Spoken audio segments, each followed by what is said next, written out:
Hey, cuties.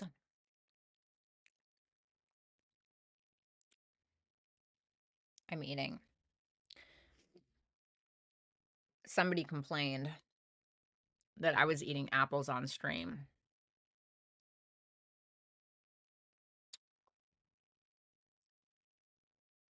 Clearly, you're new here.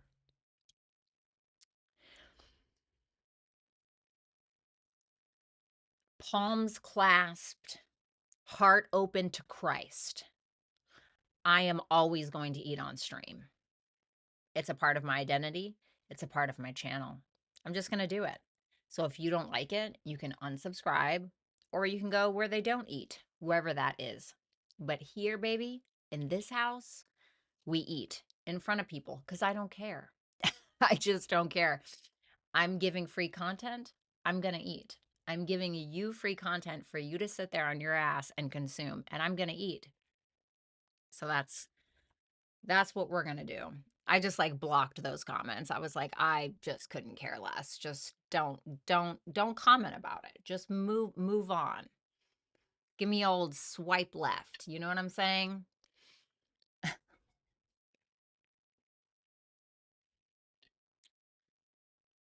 Yes, honey.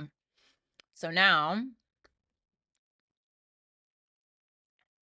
I want to put on my Nordic music. Welcome, you guys. I hope you guys are having a really great day. We're about to have a snowstorm here, which I'm kind of excited about. I feel like it'll be good for some writing inspiration, quite frankly. Moon is in Scorpio today. Nothing wrong with Moon and Scorpios, but I don't like it. I don't like it because it is going to eventually oppose that Uranus transiting my first house, which is fun for, well, at least not me, right? But welcome to all signs, you guys. I'm definitely doing a little bit of a different kind of reading today. It's not something that I've done before. I just decided to just do something completely different. I get really tired of like doing the same spreads every day. It's just like boring. I mean, if I'm bored, I can imagine you guys are bored. What's up, Casey? What's up, Yvonne? We eat. Yes. What's up, Vanessa? Me too, Allie. Yeah, I wanted to do something different. It's like, oh my God, is my person coming back? Oh my God, am I ugly? Whatever. Like, let's just figure out a way to release stuff. What did I put in this? Give me a second. By the way, I'm still here. You guys want to see? Listen, I'm going to tell you right now, I'm about to show you my food. Okay. So if it's going to gross you out, I'm going to tell you to look away right now. Okay. Ready? 3, 2, 1.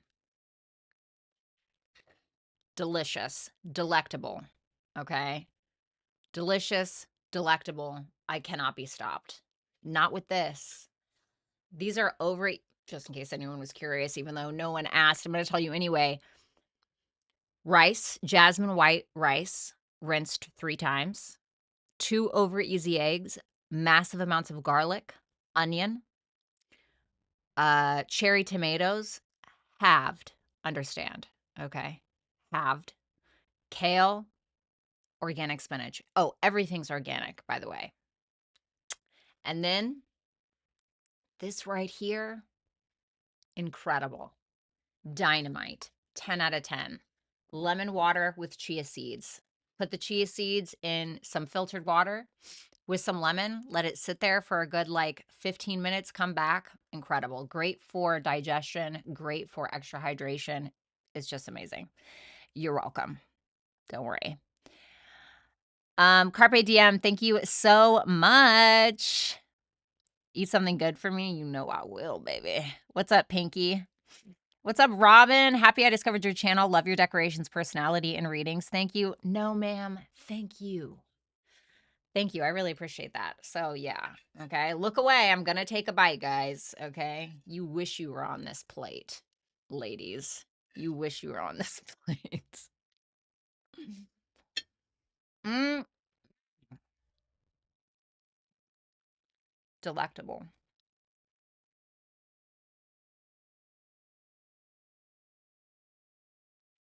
Yes, Miss Redmond, that as well. It's good for your hoo-ha, by the way, as well. Also,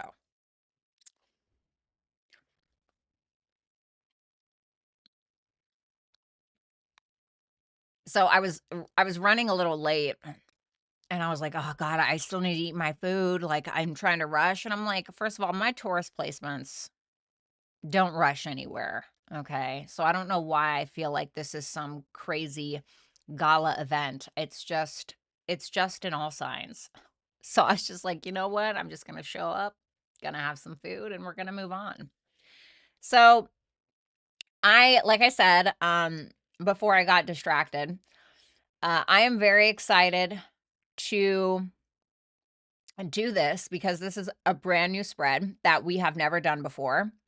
And I think it should be fun. It should be different. I think it is important that we take a look at what's draining your energy, how you can release it, and how you can prevent it from returning. Okay. Oh, God, help me. So this should be nice. God, why? I just suck at that. Why is it doing this?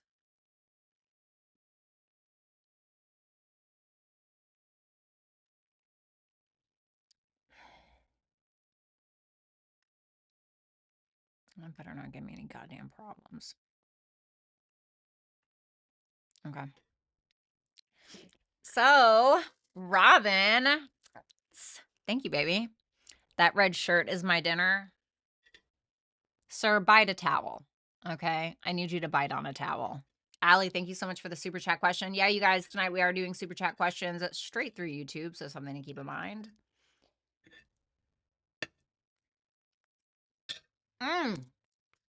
What's up, Megs? Oh, okay. I thought it was muted.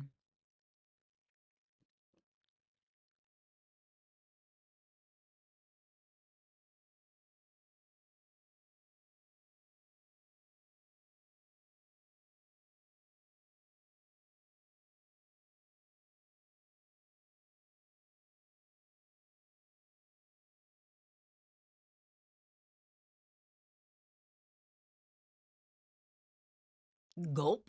I'm just kidding. I'm just kidding. I'm sorry. Okay, now I'm being gross. What's up, Max? Hi, Tom. Hi, Lori. Hi, Enigma. But hey, Sean. What was I just about to say? Quick, somebody, quick. Where's Rick? Rick, help. Rick, I know that you can read my mind as a fellow Venus and Scorpio. What was I going to say? Come on, buddy. I'm doing great, Megs. Thank you. What was I going to say? I don't remember. All right.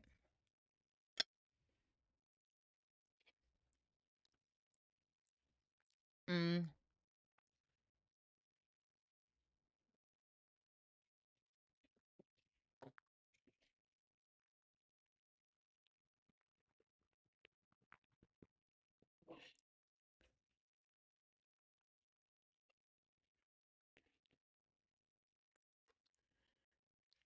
Spironolactone for hormonal acne. Birth control for hormonal acne, which doesn't seem to work on me very well, but it's okay. Zinc, vitamin C, omega 369, CoQ10. This is a daily ritual, by the way. Do people get obsessed with you with that Venus and Scorpio? This is what I find with being ruled by Venus and then having my Venus and Scorpio conjunct Pluto in my 7th house opposing my ascendant. Okay. I find that people, they're either one of two. They're either outwardly and very vocal about their desires for me, they're very openly flirtatious, or it's that they act like they hate me, but they're actually secretly obsessed with me. And they either automatically act like that because they know that they could either never be my friend, or they assume that, or they assume that they could never sleep with me. And then they punish me for it. So I know this is a lot. Okay. Just hang in there, hang tough. or they will act like they don't like me when they actually are obsessed with me, and it feels for some reason to them like a guilty shame, like a not a guilty shame, a what is it called? Guilty pleasure. But then they won't admit it. They'll show that or showcase that by putting me down or talking bad about me to other people. So it's really weird. And then like people that I don't allow to be in my space anymore, that's when things get crazy. That's the reason why I am so selective when it comes to who I give my energy and my attention to. Because once I decide, usually I'll say about 8 times out of 10 that I don't want to deal with somebody anymore. I mean, I'm telling you, these people will go to lengths you've never seen. I'm talking about hacking. I'm talking about like, I don't even want to get into it. Okay. I don't even want to get into it. But I'm talking 5150, hand on the devil's head, fucking crazy. Like crazy. Okay. Or they'll do like the narcissist thing, well, where I don't want to deal with them anymore. And so then they'll like go and tell everybody that I'm this and I'm that and I'm this too. And when like it's just that I really don't want to fuck with them anymore. And I'm like not doing anything. I'm just like, I'm just moving on. Like, right. And I'm not a perfect person. I'm not saying that I have not, you know, lost my shit once in a while. But yeah, the Venus in Scorpio conjunct Pluto, it's a loose conjunction, but it's a conjunction nonetheless. It is not for the weak. It's gross. Hate it. Honestly. 2 out of 10. Not my favorite. I need some regular water without chia seeds so I don't choke on broadcast. I prefer to do that in my private time when nobody can see my shame. Oh my God. I left my freaking straightener on.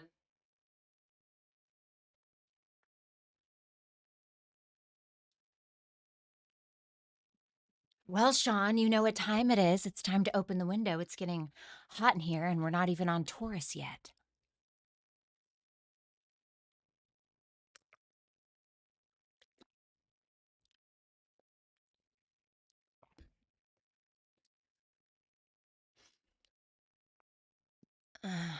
I need to take the cookie down with my cholesterol medicine. There you go.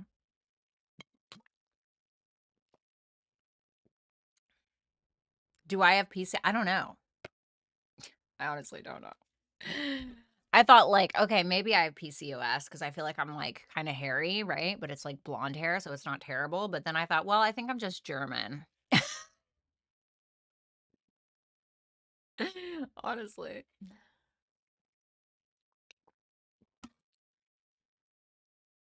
I think Violetta is rocking to the group Fog Hat. What is Fog Hat? Kismet. I was literally just thinking about you today. What are Venus and Aqua like? My longest relationship was with a Venus and Aquarius, actually. We dated for 5 years. I'll say this. I feel like a lot of you guys end up falling for your fucking friends. I feel like, and I do that too. I have Venus in Scorpio, but at 11 degrees, which is an Aquarian degree. And so I tend to do that as well. My friends tend to turn into lovers kind of thing, which never ends well for anybody, quite frankly. But all right, one more bite because it's just so good.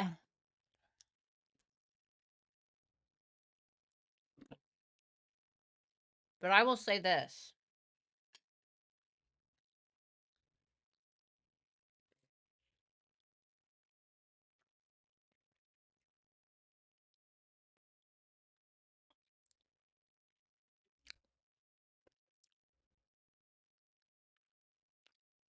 Excuse me. When Venus is in Aquarius, I don't care about shit. I love it when Venus is in Aquarius. When I tell you, I couldn't give more of an F when Venus is in Aquarius, ruling planet. And Venus rules a lot of my placements. It rules my South Node, it rules my Mercury. Even technically, it actually does rule in some way my sun sign because my Mercury is in Libra. Venus rules Libra. Venus in Scorpio rules that Libra. That Mercury then rules my sun sign. There's a lot. My moon is in Taurus. My rising is in Taurus. And so I'm obviously heavily influenced, okay? But I'm going to tell you right now, I love it when Venus is in Aquarius. I detach so easily. I don't ever detach easily. The only time I really detach is like, imagine this. Picture this scene in your head. Close your eyes if you have to do it if you're not a visionary. Imagine that you're in a relationship and you are fighting to stay in this relationship. And you are at the edge of a cliff. And this person just keeps like pushing you off and pushing you off. And you're like, oh, well, I don't think that they're trying to kill me. I'm just going to try to stick it out. And you're not going to push them off the cliff because you can't imagine, right, having to lose them or to kill them, right? So you're just like, oh, I'll just keep letting them edge me to this cliff, right? And then eventually they edge you enough to where you fall and you're like still holding on. You're fighting for the relationship. You're fighting for it. You're fighting for it. You're hanging on by a thread, your sanity, your body, your emotions, everything. The only thing that makes me detach is that one tiny little foot to the knuckles stomp. That's what it takes. But I hold on for dear life, bitch. I hold on for death. I will die there and like still somehow go on. So when Venus is in Aquarius, I am so like, why are we on this cliff? Get out of here. Like, I want nothing to do with the cliff. Okay. Venus is in Aquarius. I'm gonna jump off the cliff myself and I'm gonna fucking fly, bitch. Okay? That for me is when Venus is in Aquarius. What's up, Lilith and Aries?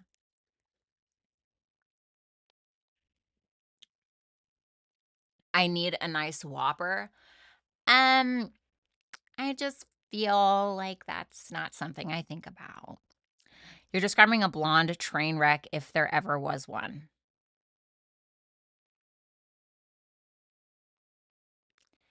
Mark, I want you to think about that statement. I want you to rewind it in your mind and think, huh, is there another way that I could have regurgitated this dumb shit that I've heard from the red pill community? Is there any other way that I could have communicated this massive error in Violetta Alexis's Tarot's chat? And then I want you to stay silent or I will silence you, okay? This is just a thought process. I just want you to think about it. I don't want you to speak. I think that'd be best for all of us.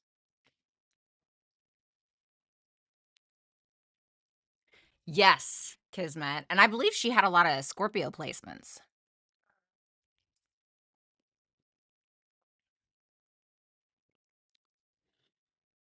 Mark has been in trouble his entire life. Okay. It's really not something to worry about. I didn't get him in trouble. He's been like this his whole life, I promise. Bye. Bye forever. I told you to be quiet and you didn't want to listen. So now you're done.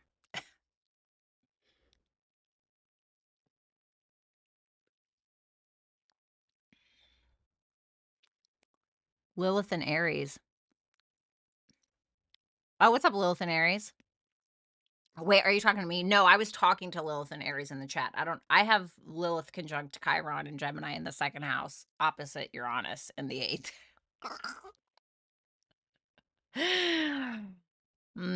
What's up, Luna? R.I.P. Mark. Yes, rot in pieces, Mark. We're all wishing you the absolute best.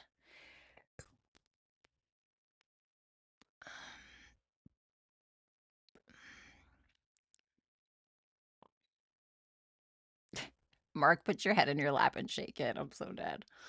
Yeah, I don't really have a aspected Mercury, really. Like, I think the closest aspect is, like, 10 degrees, but my Mercury is really not aspected like that. Strange.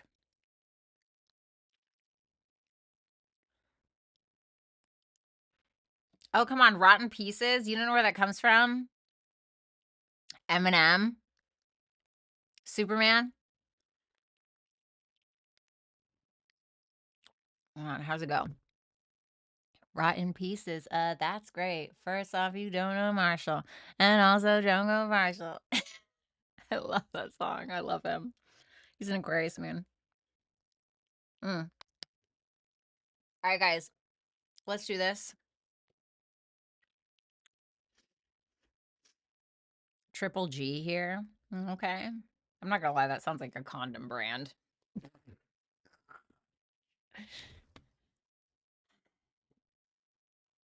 Of similar sound bites, so that was fun for me. Great job, V. Thank you. I appreciate that. Oh no, my phone's at 17%. Do I get up off of my comfortable chair and be proactive and go charge it? No, I don't. So we're just gonna throw that on the floor. All righty. I'm not gonna lie, this is driving me insane because I set up my camera different, but see what happens if I do this? No, that's not it for us. I hate that it's silver. It drives me crazy because anyway, nobody cares. I want to move on. I do these readings. Yes, Luna. I love the way you manage the chat. Okay. 50 Cent is he? I know he's a Cancer sun. It was so funny. He one day he was he posted something and then he was like he was basically in a mood and he like did a rant and then he was like, don't say anything, this is Cancer shit. Okay, buddy, we get it. All right. All right. All right, so let's go ahead and do this, guys. Obviously, welcome to all signs. Make sure that you okay.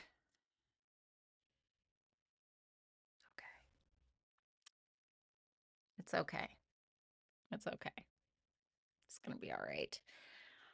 Hey guys, welcome to All Signs. We're going to be taking a look at what you need to cut the cord with. Make sure that you're checking for your sun, moon, rising, Venus, and Jupiter placements for a full picture. If you guys want to book a personal reading, then you can do so at violettaalexis.com. However, all super chat questions can be asked and requested directly through the YouTube app. If you are new here and you don't know how the super chat questions work, then you can just go ahead to my website and click super chat rules, or you can just find it in the pinned comment in the chat section, okay?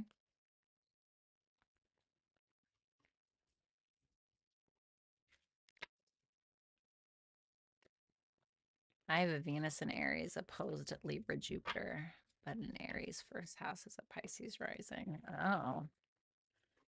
So that Gemini moon will say shit and not think twice about it. My moon is in Taurus at 15 degrees. Like the way that I like to look at degrees, right? Like when it comes to your placements and what degrees they're at, I like to say, so for instance, if you have Pluto in Scorpio in your first house at 2 degrees, I like to say that you are a scoop of Scorpio ice cream, double scoop of Scorpio ice cream with Taurus sprinkles, because 2 degrees is Taurus. So that's how I kind of like to look at it a little bit.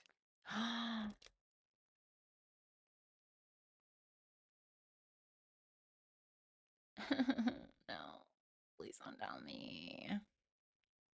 Okay. Can you guys still see me? Okay, thank God. Sorry, my thing was being weird. Okay, there we go.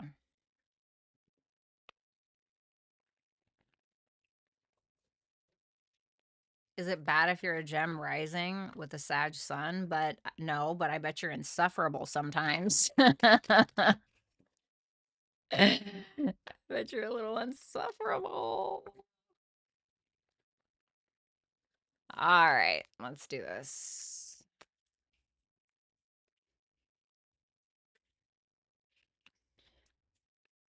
Yeah, sorry about that, guys. My computer's been acting funny. Okay. Thanks a lot, Lori. All right, guys. So let's go ahead and see.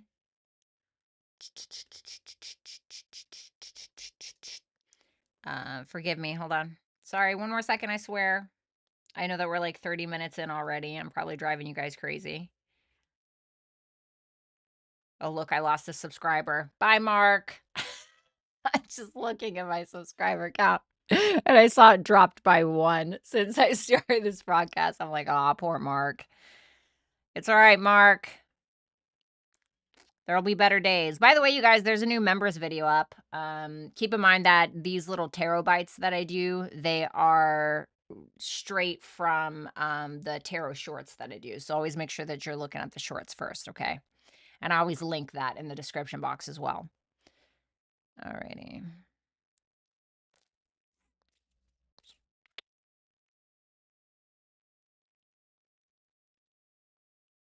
Okay. Now I'm ready. Now I am actually ready. Cool. Super cool. Sorry. You imagine how much fun my parents had with me when I was younger. All right, so let's go ahead and take a look at Aries. This is going to be for Aries, Sun, Moon, Rising, Venus, and Jupiter placements. Make sure that you check all of those because these are they're general readings. If you want to book a personal, you can do so at violettaalexis.com. So let's first take a look at what's draining your energy, and then we'll take a look at how you can release it, and then how to protect yourself from there on out, okay? So let's go ahead and take a look. So this is what's draining your energy. The 5 of Cups. Well, the past, and I think that's probably for everybody. It's a constant looking behind your shoulder at what was, at what could have been, shoulda, woulda, coulda. We all do it, right? And isn't that exhausting? That is so exhausting. So what I like to do sometimes is when I'm too focused on the past, I try to look at ways that I could have done things differently or why I fell fault in the first place. So, for instance, if I feel like I am constantly attracting people that are overstepping my boundaries or attempting to, is it possible it's because I keep letting them, right? Is it possible that I keep giving the benefit of the doubt? Now, I don't think there's anything wrong with giving people the benefit of the doubt, but there's only so many times until it's just too much doubt, not enough benefit, right? So I feel like for a lot of you, it is that. And then we have the Lovers in reverse. This to me is, it's almost like your higher self is trying to pull you away from what's behind you and trying to get you to look at yourself in the mirror. It's like your higher self is trying to connect with you, but you're too busy focused over here in order to bond, so to speak. I would meditate. I know that's so cliche, but like cliches are cliches for a reason, right? Like Mark's wonderful blonde joke, okay? I know that people that are watching this that were not here for the live stream. I'm really sorry. I know that you don't get it. I love you. So it to me is more of a focus on the disconnects, on things that you could have said, and it can be like where sometimes you feel on the spot. And I'm getting for some of you, it's almost like this energy of, oh, I wish I would have said this. I wish I would have communicated this. And it's like, well, you didn't. And you probably didn't either out of fear or some kind of level of anxiety. Again, meditation. So how can you release this? The 6 of Wands in reverse. Stop giving it attention. I know. You're like, wow, thanks, Einstein, right? I get it. But stop giving it attention. Like if I want, this is really cliche as well, but if I want a plant to grow, I'm not gonna go and start watering my computer, right? Like I'm not gonna, go MacBook Pro. No, I'm gonna go over and I'm gonna water that fucking plant. Okay. And so I feel like it's really about what you're giving your energy to. And here's the boundaries. Here's the boundaries. What I want you to do is I want you guys to start fighting for what you believe in or fighting for what you want. And it can be something as simple as this. Like, let's say you go to the bar, right? God forbid. Let's say you go to the bar and you're like, oh, hey, like, I'd really like a Bud Light. Okay. Let's say you ask for a Bud Light and instead they give you a Budweiser. And usually you're like, oh, well, I'm not going to say anything, like, whatever. Right. So you're taking a passive approach. And sometimes that's okay. But I don't feel like that's the area that we need to work on. If you were an aggressive, a hole, I'd be like, okay, listen, buddy, I need you to be a little bit more passive, a little bit more chill. Right. But in this case, and this is like very not Aries like either, but whatever it is, I feel like you need to start small. You need to start being honest about your boundaries. You need to communicate them. If something isn't right, say it openly. Say it, be like, no, I didn't order a Budweiser. I ordered a Bud Light. Would you mind changing it? Right? You don't have to be a dick about it. So start with like small things like that to build some kind of confidence. Ooh.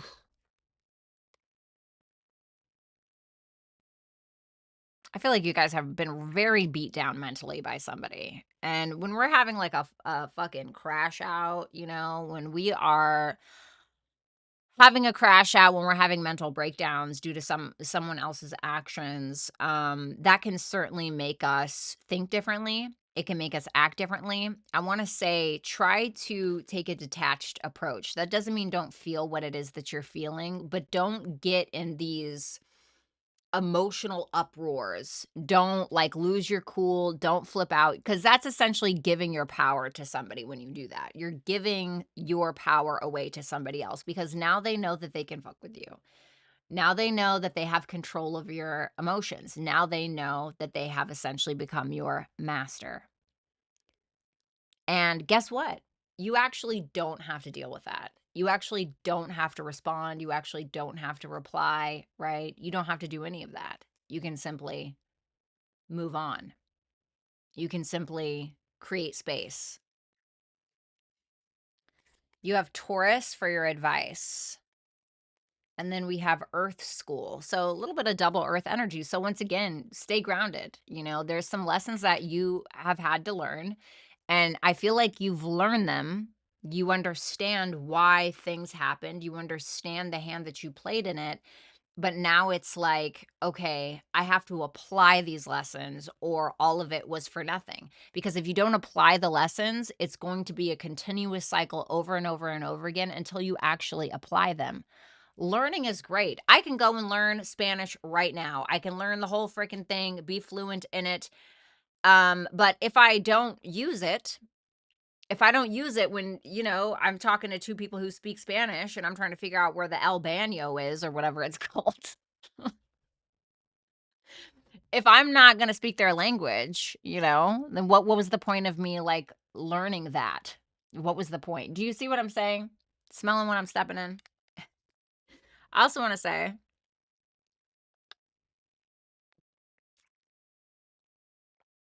too much lemon. Be patient with yourself. Be patient with yourself. Take care of yourself. I mean, like the sensual, beautiful pleasures in life. Take care of you. Okay. Like whether it's working out, whether it's taking a nice sitz bath, whatever your thing is, make sure you're taking care of yourself. So that is what I have for you. You know what I found, like when I'm feeling really depressed, like just get up, take a shower, and clean your fucking room. Honestly, you'll feel like a brand new bitch. Take a shower, go clean your room. That's it. Right there, that's going to change your mindset. Because the way that your house looks, specifically your bedroom, the way that it looks, how cleanly it is, how not, is a direct reflection of your mind. I swear. So change it. So that is what I have for you. Thank you so much, Aries. I really appreciate it. If you guys want to book a super chat question during this live, you can do so right here in the YouTube app. All right. What's up, Sherilyn? Whatever the hell it's called. Gathering what you're scattering. I'm fucking dead. What's up, Jasmine? What's up, December?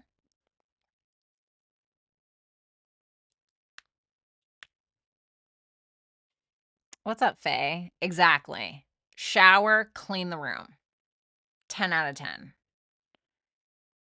Is it a direct reflection? Wow. Kismet is. What did that Leo full moon do to you, buddy? Be honest. You're welcome, Shannon. All right, Taurus, let's go ahead and take a look at what you need to cut the cord with, okay? Make sure that you're checking for your sun, moon, rising, Venus, and Jupiter placements. And if you want to book a live super chat question during this all signs, you can do so right here on the app. So let's go ahead and see. All right. So what's draining your energy? Wow, kind of like Aries a little bit. The death in reverse. Well, this can mean a lot of things, so I want to see here. Oh, honey. Some of you can be a Taurus moon for that Six of Pentacles to pop up. I also see Scorpio energy here. It's interesting that the death is in reverse, and then we have the Six of Pentacles, which reminds me of change, right? Because he's like literally giving somebody a coin, and death literally makes me think of change because that's what it represents, just in a different way. It's like a change, a transformation. But it seems like you're the one that's not allowing it to happen. This can also be giving to an old perspective that doesn't suit you anymore. This can be you focusing on how much you've given to other people and how much you've lost because of it and how much they have essentially gained. But you can't do anything with the energy that you already gave. You can't do anything with the money that you already gave people. You can't do anything with the intimacy or the sex that you already gave people. It is what it is. You know, it is what it is. And it's just like clock it, dock it, sock it, put it in the grave. It's done. You're never going to get that time back. You're never going to get that money back. And that's okay because now you know how to properly spend your energy. Now you know where you want to give, how you want to give it, who you want to give it to, or maybe eventually you'll figure that out. But this to me is about you're attaching like an old belief or an old way of being with what your worth is. When I don't feel like that's what your worth is. Like, how can I explain this?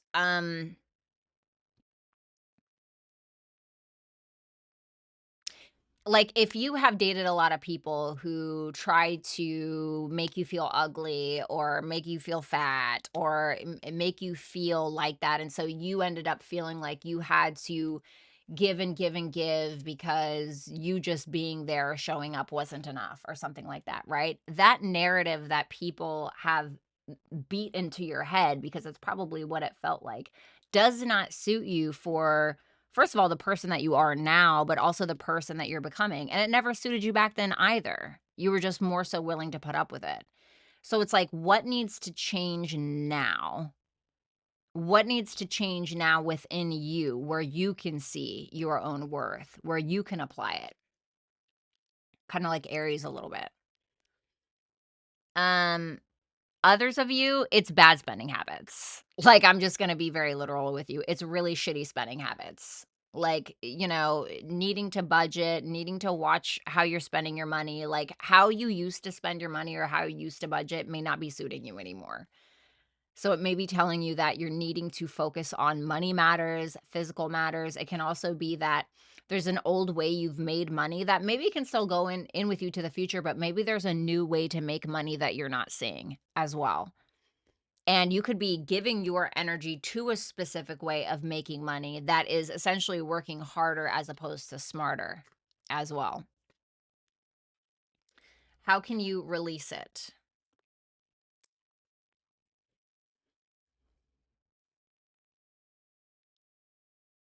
I feel like okay, so forgive me, right? I'm not saying that your feelings are petty. I'm not saying that your feelings are petty, but I will say that I do believe that your ego is very much attached to a lot of these feelings, or you feel like you have to spend money like this because it makes you feel better, which is a very common shadow trait of, Taurus. Okay, so something to think about.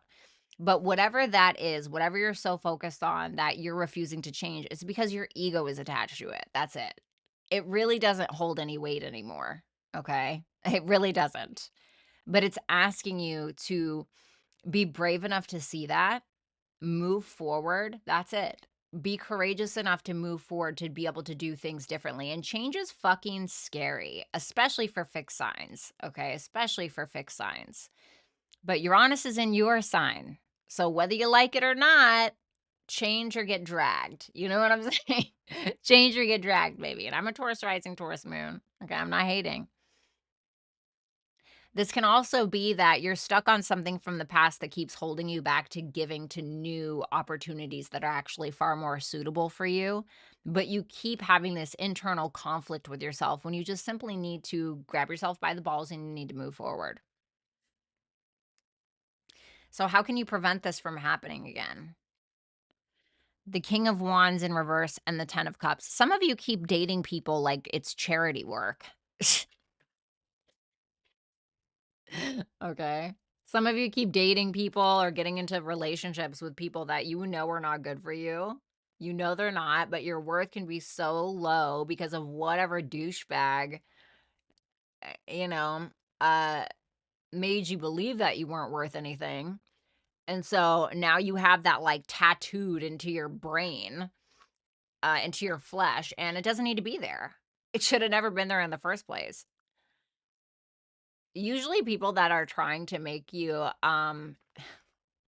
that are that are trying to make you second guess yourself or question your own worth is because they feel threatened.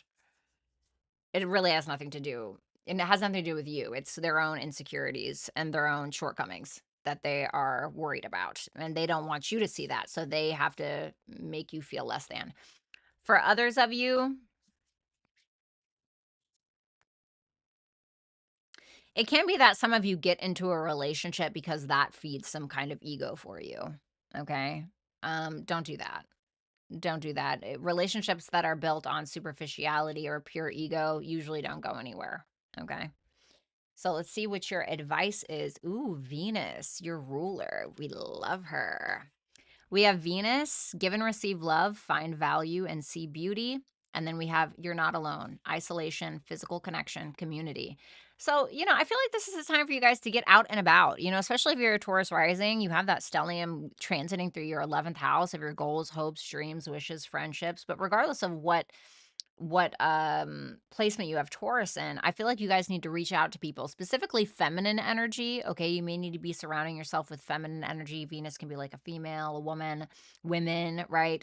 So try to surround yourself with like-minded people or people that have the same values as you, people that have similar goals or something like that. Okay. And in order to achieve a goal, you may need to actually stretch yourself a little bit. Like you may need to kind of see what's out there to, you know what I'm saying? Like interact, network with people because it might get you further than where you are right now.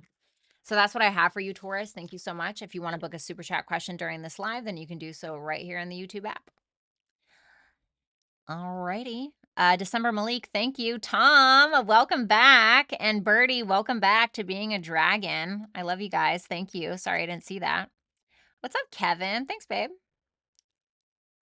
Thanks, babe. Ew. That's not me.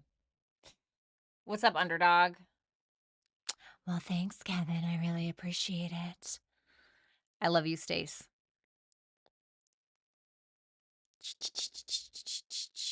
All right, let's do Gemini. Gemini, what's good? How are you? Welcome.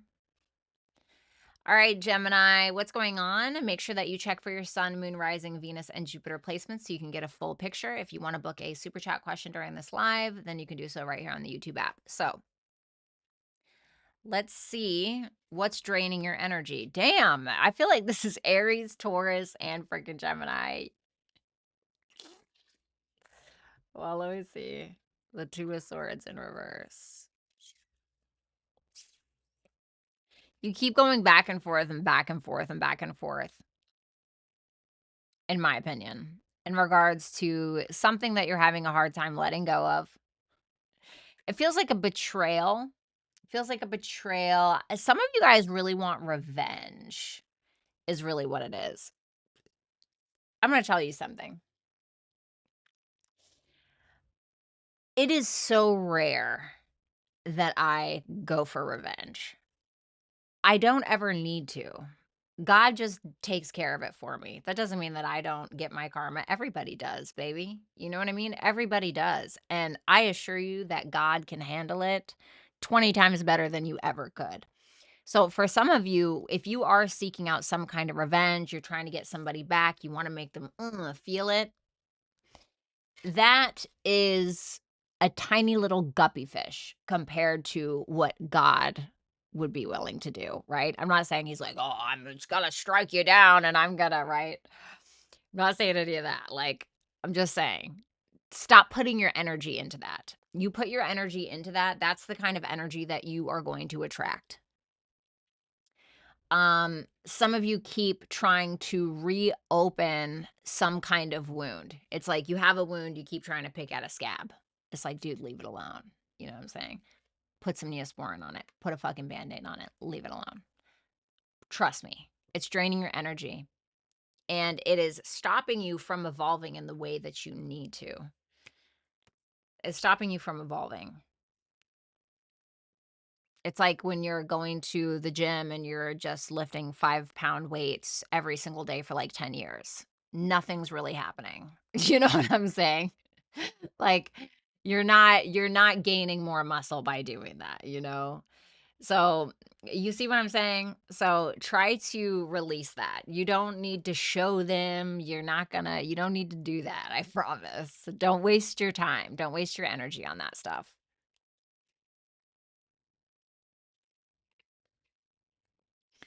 The Tower in reverse with the Knight of Cups for how you can release it. Oh, I feel like you guys have a lot of sexual energy pent up. I don't know why I'm getting that. Oh, I guess because that's Mars, isn't it? I feel like you guys have a lot of love to give, a lot of creativity. You guys have a lot of love to give. Like, shut the fuck up. But I feel that. I do feel that.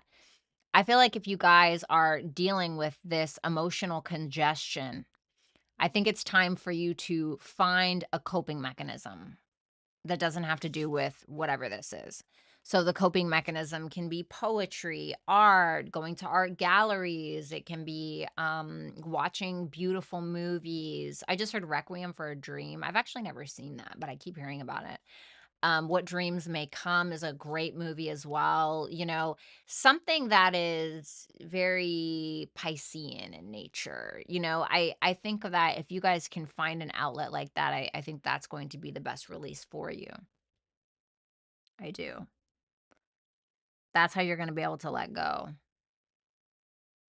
Or it's going to be a great healing process for you. How do you keep it from returning? Well, you don't look at it. You know, judgment in reverse is like, no, no, no, we're not bringing up things from the past. We're not doing it. We're not doing it. There's nothing there. This is like, and I've done this. I do this. It's terrible. But when there are relationships in your life, let's just say that for instance. Okay, let's say there's a relationship in your life and you're like, it gets to a point where you're like, okay, there's no more fruit here. Like there's nothing here. You know, when you go back knowing that, you know what you look like? You look like a person who leaves the restaurant, but then runs back in to lick the crumbs off of the plate. There's nothing there, baby. You know, nothing there. Drop the plate, drop the napkin, okay? Get a glass of water. Let's get in the car, you know? So, don't go back and lick the plate. You don't need that. For what reason?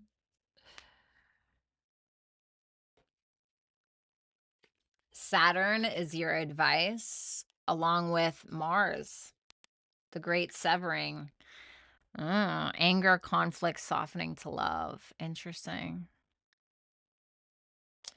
Well, I actually like this. And I say this because I have Mars in Capricorn, so Saturn rules Capricorn, right? Mars is exalted in Capricorn. Saturn,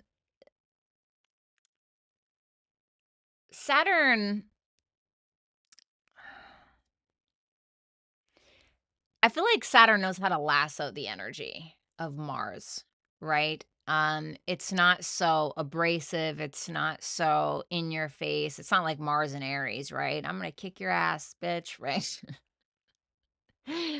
It's like slow and steady wins the race. Our energy is controlled, it's consistent, it's cool, calm, and collected, one foot in front of the other, and eventually we get there, right?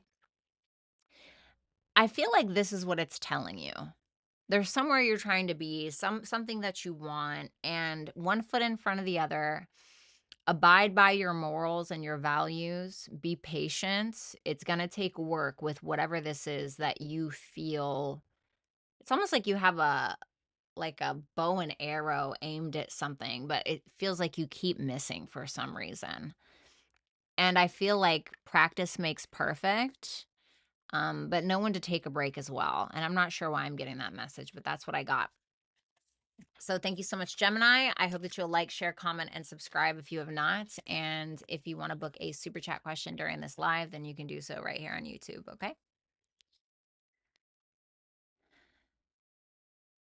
Alrighty. Thank you, Megs. I appreciate it. All right. Let's go ahead and move on to Cancer. Cancer. All right. Welcome, Cancer. I hope you're doing well. Make sure to check for your sun, moon, rising, Venus, and Jupiter placements for a full picture. And if you want to book a super chat question during this live, then you can do so right here on the YouTube app. So let's go ahead and see. Cancer. What's draining your energy? 10 of Wands in reverse. Okay.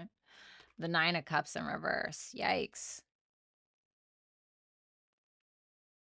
You're making something harder on yourself. That's what the 10 of Wands in reverse can be. It can be that we're making things harder on ourselves. It can also be that we're biting off more than we can chew.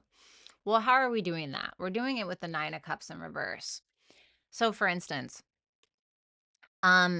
like this can be when we are around somebody that's really selfish, that's draining our energy, and we keep trying to give and give and give and give and give, and we're getting nowhere. This can also be where we don't know how to deal with life or stress. So we develop unhealthy coping mechanisms like drinking too much, going out and being promiscuous, or whatever it is, right? Doing drugs. I don't know, whatever the thing is. And that can be what's draining your energy, is how you're dealing with your feelings, how you're dealing with not getting what it is that you want. Coping mechanisms and habits are so fucking important. Like, people really do not understand. Like, the way that you deal with life is far more important than what life throws at you. That's my opinion.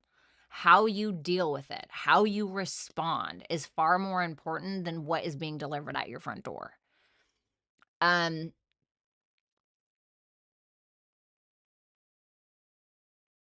Some of you are taking on too much as well and too soon, and you're still not getting the result that you want, or it's like you're still not getting what you want out of it. How can you release this? The King of Cups in reverse and the Six of Cups in reverse. Ooh.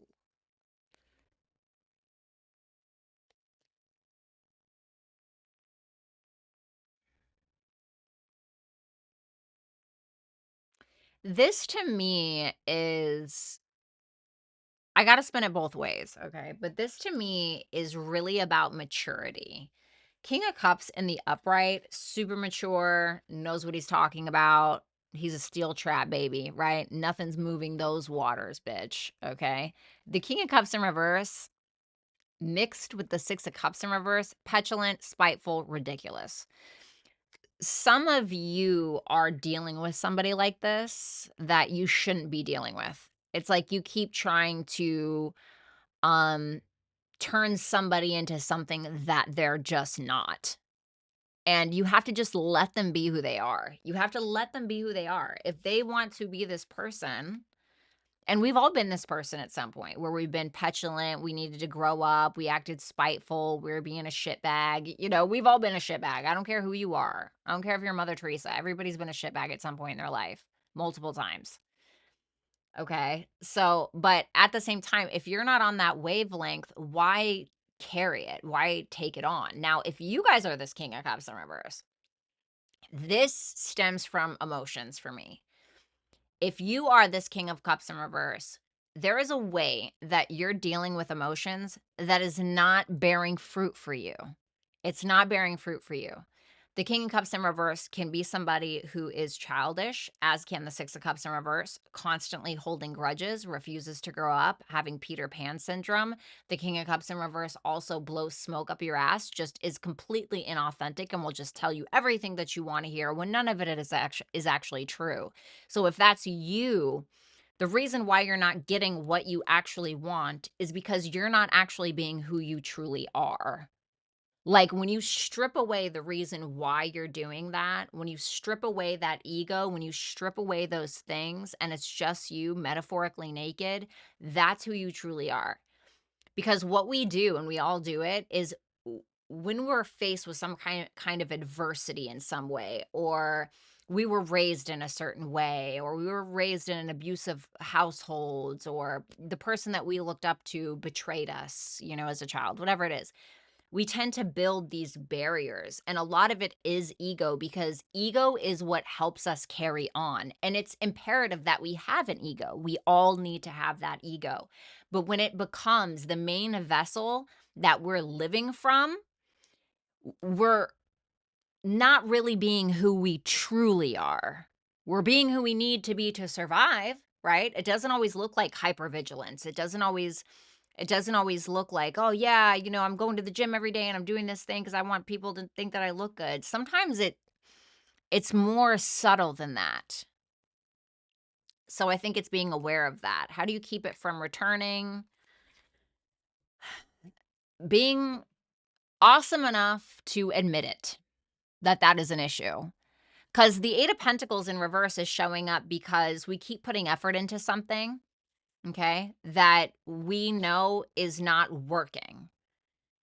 Or we keep trying to hold up this facade of perfection, or the way it's got to be done, or whatever, instead of just being like, you know what, I have this problem, or why am I biting off more than I can chew, or why do I allow these kinds of people in my life, instead of like, you know um making it an excuse for it. It's really about being completely honest with yourself.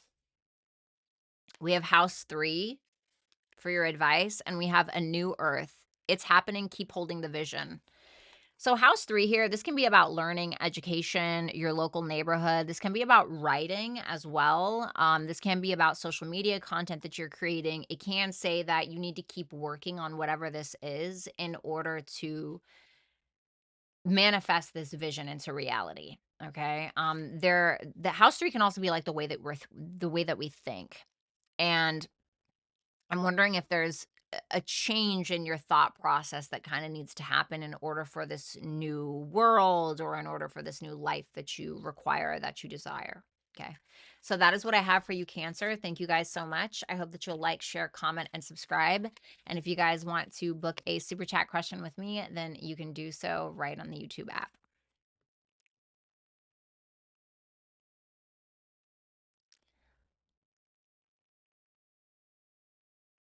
I just learned that my name means gift from God. Oh my God, that's so cute.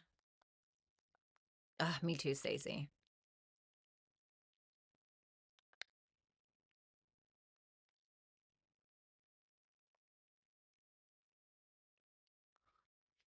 Ew. What's up, Cassie? I'm feeling so called out right now. Love that for you, honestly. I'm a Cancer rising. I could not agree more. Oh, you guys are so sweet, though. Y'all, if you feel bad because you think you failed at work or let folks down, just remember that in June 2019, an acrobat accidentally had an accident and shat on a crowd of at least 20. Oh my God. I would be mortified. Oh my God, I'd be freaking mortified. All right, let's move on to Leo. Okay, Leo, let's go ahead and check you out here. Leo, welcome. We're going to take a look at what you need to cut the cord with. Make sure that you're checking for your sun, moon, rising, Venus, and Jupiter placements. And if you want to book a super chat question during this live, then you can do so right here on the YouTube app. So let's see. What's draining your energy? The Ace of Pentacles in reverse.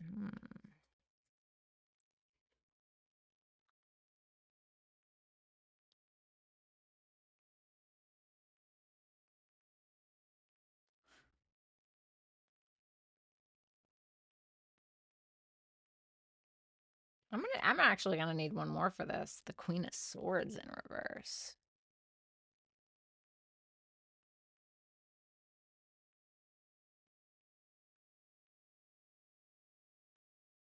Okay, this is for some of you. Okay, this is for some of you. For some of you, you are missing out on far too many opportunities because you keep going out and getting shit-faced. Okay, I'm just gonna say for some of you, you're too busy going out, partying, you know, having a good time, blah, blah, blah, blah, blah. But I feel like this is a distraction from something that's going on with you mentally. And sometimes we need that, right? Sometimes we need a distraction. But the problem with distractions is that they're just distractions. The problem doesn't actually go away. It doesn't actually go away.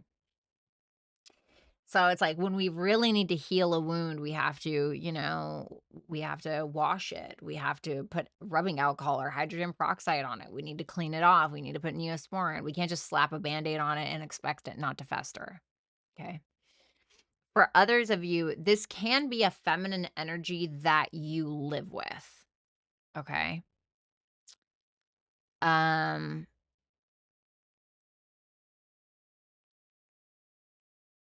Who is very mean. It can be somebody around you that's very, very mean that maybe you're trying to be in a relationship with, or there can be somebody who's non-communicative with you. And it could just feel like it almost feels as though you keep like trying to strike and strike and strike, and then you keep striking out in some way.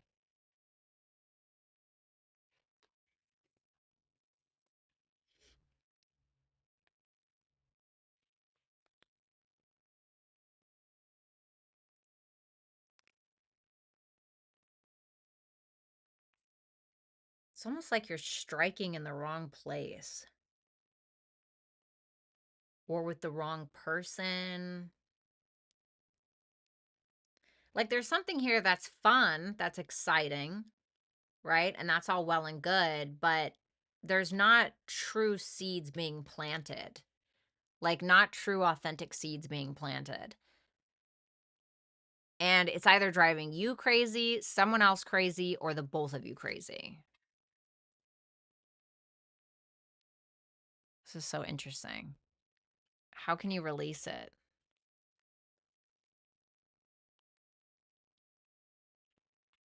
If you are this Queen of Pentacles, this may be about you being very honest with yourself when it comes to whatever this is.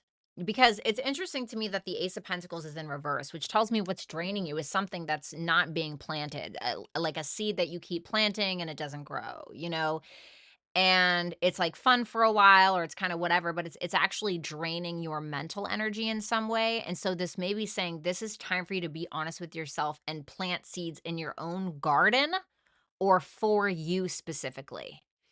For others of you, if you are not this Queen of Pentacles and this is somebody else, this may be saying that you are needing to be honest with someone that something isn't working, or you're needing to confess something, like an admittance. I'm not saying it's like an admittance of guilt per se, but you know, the Seven of Swords in reverse can be like a guilty conscience, a confession of some sort. However, the Seven of Swords in reverse can also be like where we don't have everybody else in mind and where we simply need to focus on ourselves.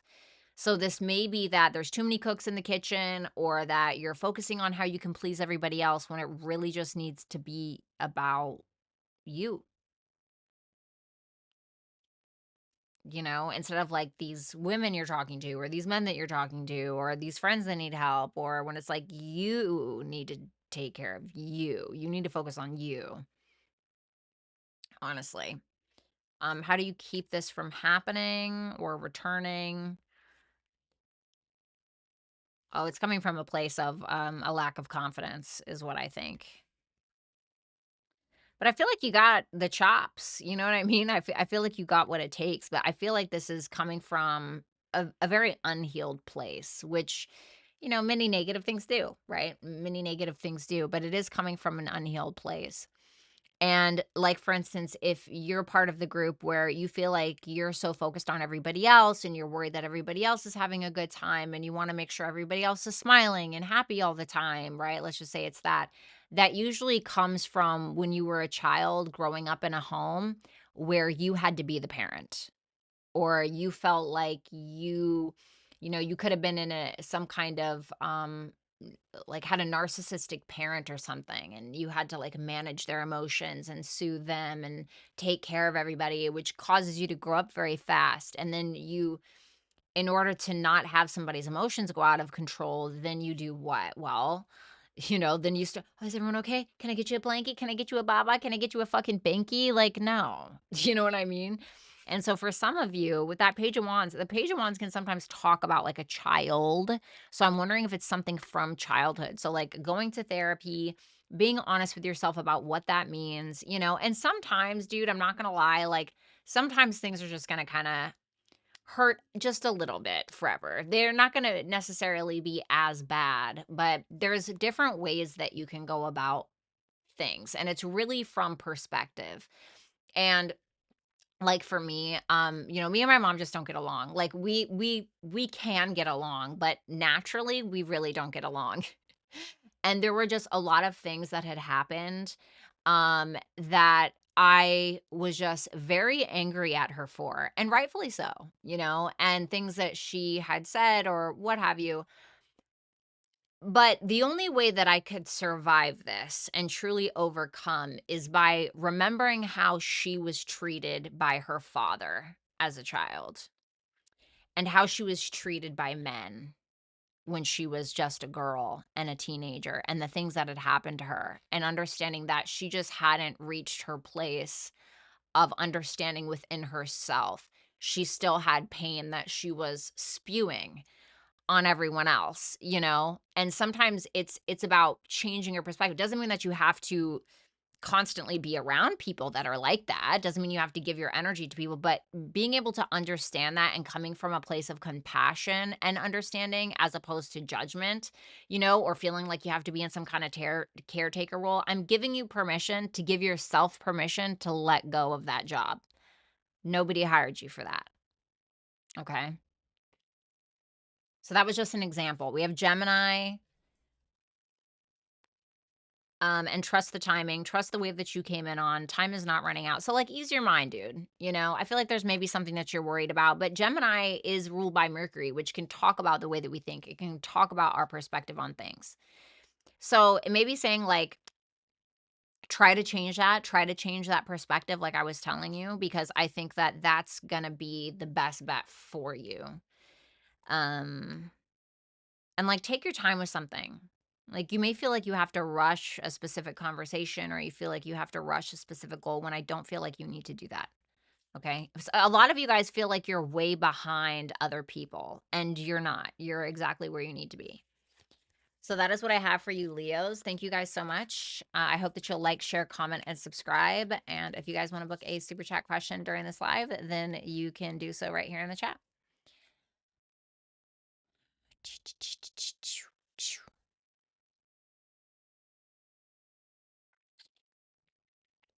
Let's move on to a Virgo. All righty. We have Virgo. Welcome. Let's go ahead and see what you need to cut the cord with. Make sure that you're checking for your sun, moon, rising, Venus, and Jupiter placements for a full picture. And if you want to book a super chat question during this live, then you can do so right here on the app. Let's go ahead and see what's draining your energy. The Two of Pentacles in reverse. It can be indecisiveness. And the Five of Swords in reverse.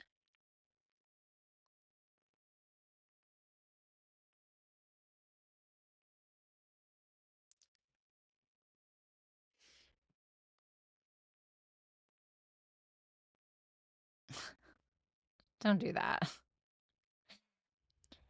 You guys are constantly going back and forth with something in your mind, like determined to figure it out. Like you're just determined to figure it out.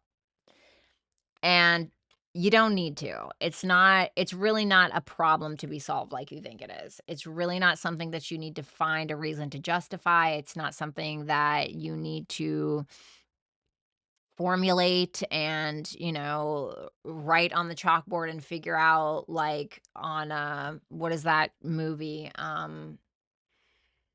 It has Matt Damon and Robin Williams in it.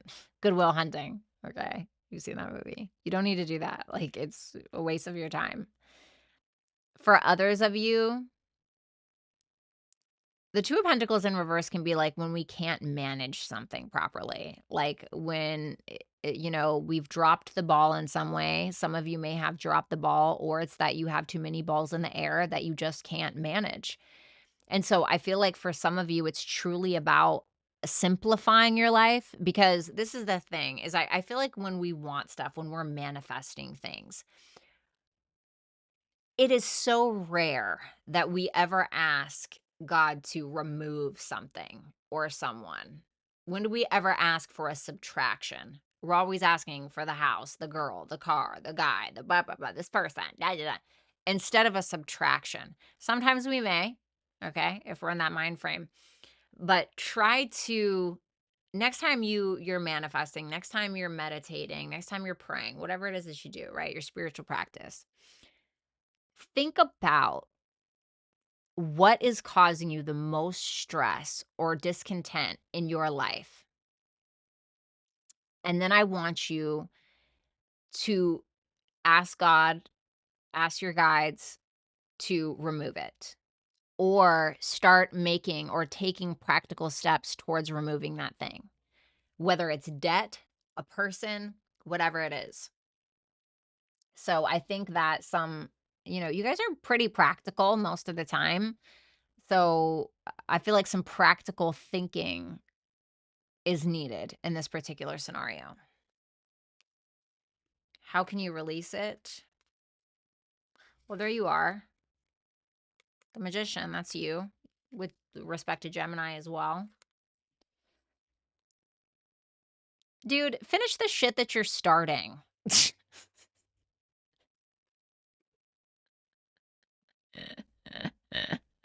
That's what it is. A lot of you are not finishing the stuff that you're supposed to be finishing. Ew, I just spit across the freaking room. Okay, Violetta. El Barfo, El Disgusto. That world in reverse to the Magician. It's like, I truly believe you guys have so much talent. Like, there's something that you are just genuinely incredible at, okay? Talents, gifts, skills, abilities. Like, you can make it happen if you want to. The problem is, for some of you, you keep trying to put all of your eggs in a basket.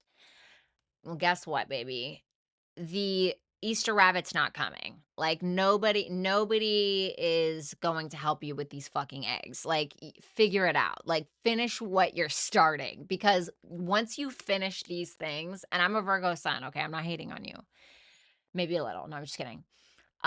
But when you're starting something and you just kind of leave it on the shelf like that, it eventually becomes somebody else's manifestation. You need to finish what it is that you're starting, please.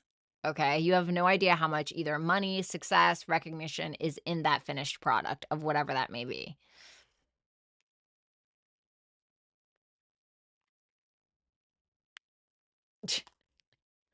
How do you stop this from happening? Oh, I don't know. The Eight of Wands in reverse and the Eight of Cups. Stop walking away from it.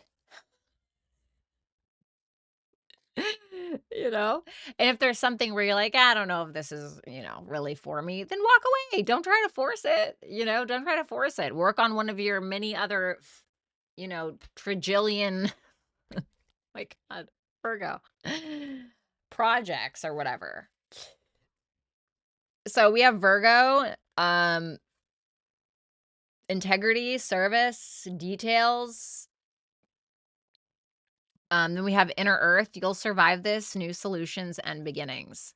So put on your little Virgo ass hat and get to work. Okay. You guys are like the filter of the zodiac, in my opinion. You guys are like the filter because you're like, it's like you pour a bunch of stuff into this like drainer or whatever. What is that thing called, where you drain the noodles? I can't remember. Strainer. And you're like, "Oh, what do we need from here? No, don't need that. Don't need that." And you guys figure out what you actually need. What is useful? Does this work? Does this not work? No, no, no, no, no. We need to clean this up a bit. And you guys know what's useful and what's not. So use that Virgo energy and hop to it. So some of you guys just like overwhelm yourselves with tasks. Just try to relax. Anyway, Virgo, that's what I have for you. Thank you so much. I hope that you'll like, share, comment, and subscribe. And if you want to book a super chat question during this live, then you can do so right in the app. All right. Let's go ahead and thank you, Kenneth. You're welcome, Kevin. All right, let's go ahead and move on to Libra. Libra. What's good, Libra? How are you? Let's see what you need to cut out. Make sure that you check for your sun, moon, rising, Venus, and Jupiter placements for a full picture. If you want to book a super chat question during this live, then you can do so right here in this live on YouTube. All right, let's see what's draining your energy. The Ace of Cups in reverse. Justice in reverse. That's your major arcana, but it's in reverse. You're not in your highest vibration, but you certainly could be.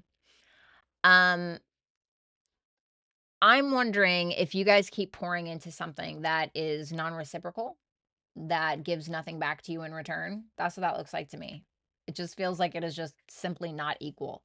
Some of you are on the side where you keep pouring into something and you're just not feeling it.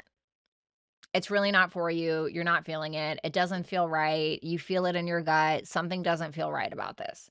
Something doesn't feel right about this project. Something doesn't feel right about this person. This is not for me. I know it. And you need to be cautious with trying to force it. For others of you, you're on the receiving end of that, where something isn't reciprocal, but you keep you're like draining yourself in order to make this person see something or to, make your manager see that you need a promotion, or when it's like something just isn't right about this job for you, something isn't right about this bitch, something isn't right about this dude, something is not right and it doesn't sit right with you. And you know that, but you keep messing around with it anyway. And when we keep giving to things that are not for us and that we know deep in our soul are not for us, we don't realize it, but we're subconsciously ordering more of that from the universe. We're doing that too when we follow things that are authentic for us and authentic towards us. We keep ordering more of what is authentic to us and for us. So just as much as something can be bad, it can be just as good as it is bad. How can you release it? 8 of Swords, the Knight of Swords. Moving quick. Because I feel like some of you delay, you sit there, analysis paralysis. You sit around and you wait for somebody to make the decision for you. You wait for the decision to be made for you. You can't figure it out. You don't know. Instead, it's just like, go with your gut instinct. Like the best way I can explain this advice, so to speak, is when I'm laying in bed and I'm like, you need to go to the gym. You need to go to the gym. And I have about 7 seconds. And I know that if I go past that 7 seconds and I don't get my ass up, in that 7 seconds I'm thinking about it, I know I'm not gonna go, or I know I'm not gonna leave, or I know I'm not gonna try, or I know I'm not, whatever your situation is. So give yourself like an honest to God 7-second rule, I guess you could say, of how to manage that. Like, it can be something like this. If you have a coworker who always makes passive aggressive remarks, you know, and like tries to passive aggressively embarrass you or something, think about it for 7 seconds. Be like, oh, okay. Understood. Okay. I'm reading that right. And confront it in that moment. Give yourself 7 seconds and do it. You know what I'm saying? Like, don't sit around and wait and then wait for your anger to fester and fester and fester, and then you end up blowing up one day. You know what I'm saying? So, if it's something like that as well.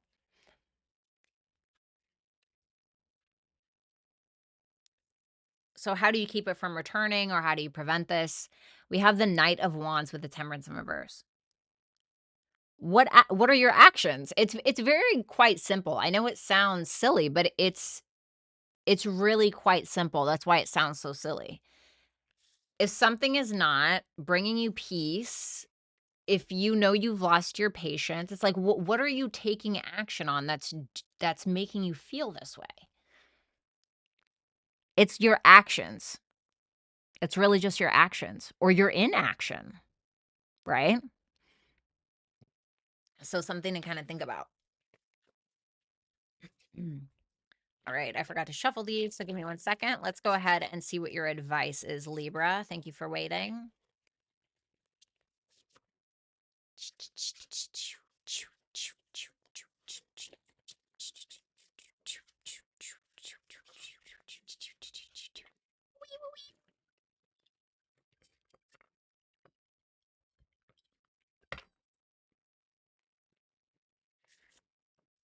Alrighty. And then I'm probably going to grab some tea, go to the bathroom, grab some tea after I do this.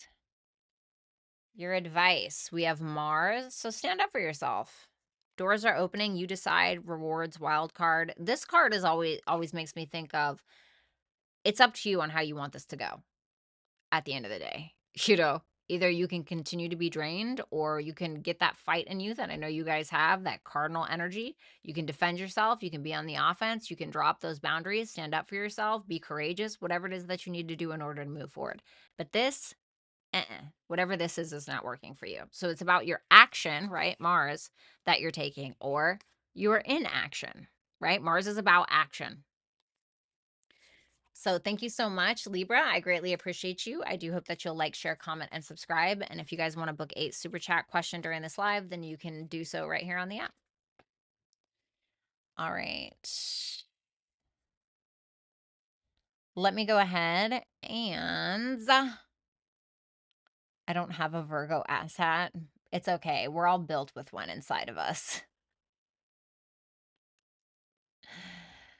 Clutch the cup for Scorpio. I'm so dead. All right, let's see here.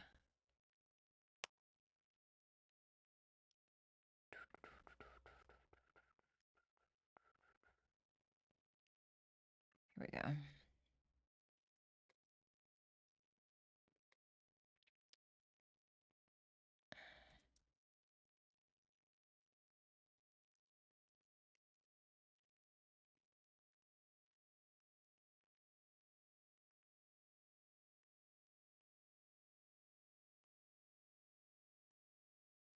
There we go. Cool. All right, guys.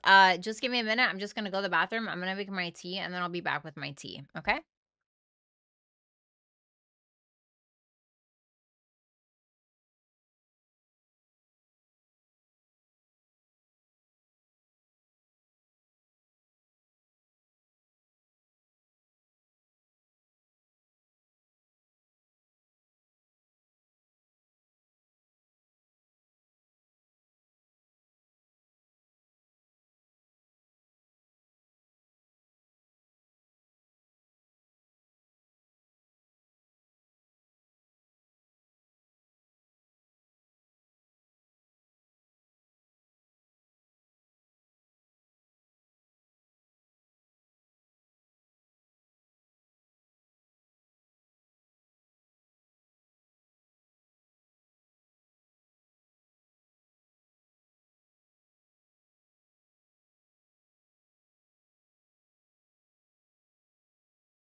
Okay, I'm actually going to go ahead and do Scorpio right now while my tea is brewing, and then I'll go ahead and grab it, okay?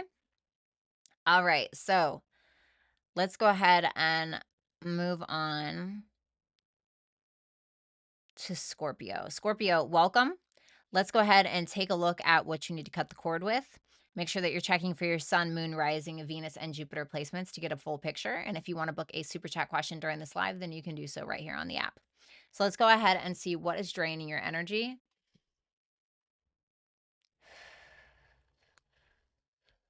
The Hierophant in reverse. Some of you need to learn something better. Okay, this is very, very specific. Some of you, like, this is just an example, okay? But some of you are doing some kind of job, let's say, but you don't have the proper training or you don't have enough knowledge on something.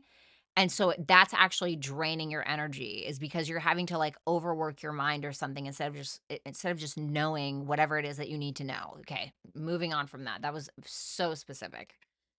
The 3 of Pentacles in reverse.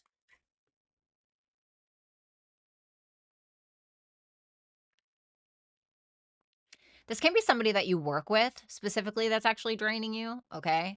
It doesn't have to be, but the 3 of Pentacles can sometimes represent that. It seems like to me there can't, now you can be this person, okay? So take which side resonates, but there may be somebody around you, somebody in your life that is trying to shove certain perspectives or beliefs down your throat that you don't agree with.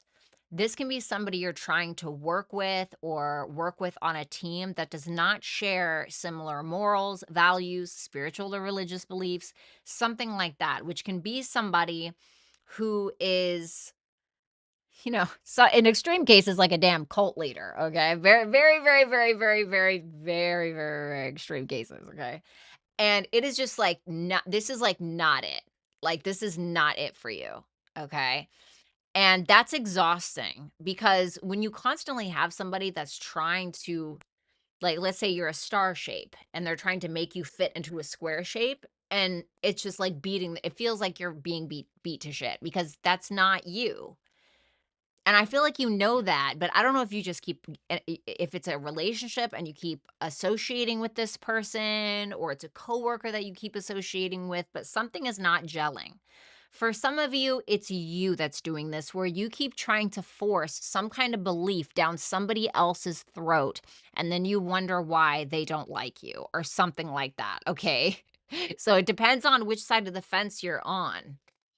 But this is like textbook trying to make a star fit into a square, or trying to make a heart shape fit into a star, or whatever it is. It's like it's not gelling.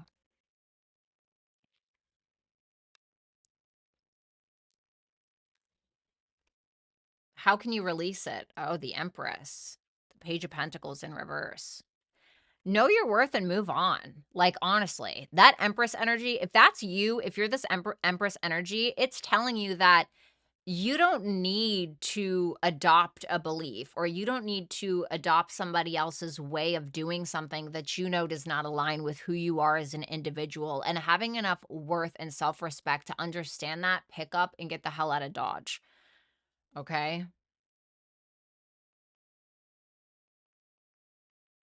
Because the foundation is not there.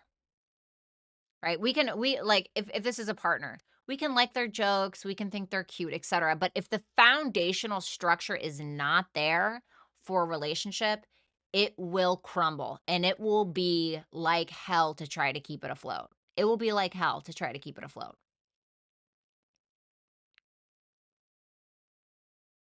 That Empress energy makes me feel like you don't need to work together with somebody in order to make things happen for yourself. So if somebody's trying to beat it in your head, oh, you need me, or something like that, like, you don't. You really don't.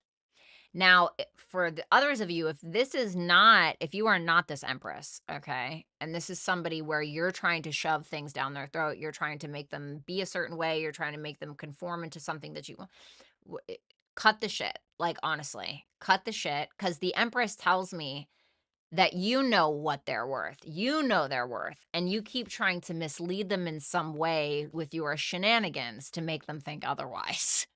or to make them think that like you have the right way of doing things, or I'm not saying that you don't, but it feels like manipulation, because that can also be the Page of Pentacles in reverse, where it's like manipulation.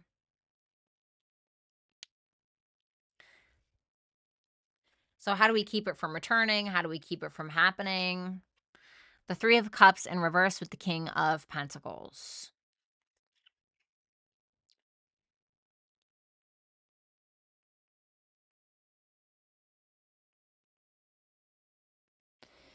If you are the person who's trying to shove beliefs down other people's throats or whatever, I feel like this King of Pentacles is asking you to humble yourself. The King of Pentacles is somebody who does not shortchange someone. Like they show up and they do what it is that they need to do. It's Capricorn energy, it's Earth energy. It's grounded, it's solid. The King of Pentacles takes care of his partner, you know, of his or her partner. Like the King of Pentacles shows up and he's not about the drama, he's about business. He's about business and he does what's right. So this may be saying that either you need to be like this or you're needing to surround yourself with people like this. Don't associate yourself with anything less than that. We have Yang, and we have lifting the veil, questioning everything. So be proactive. Like when it comes, if you're sensing, you're like, this is off or something is weird, believe that. When people show you who they are, believe them. Truly.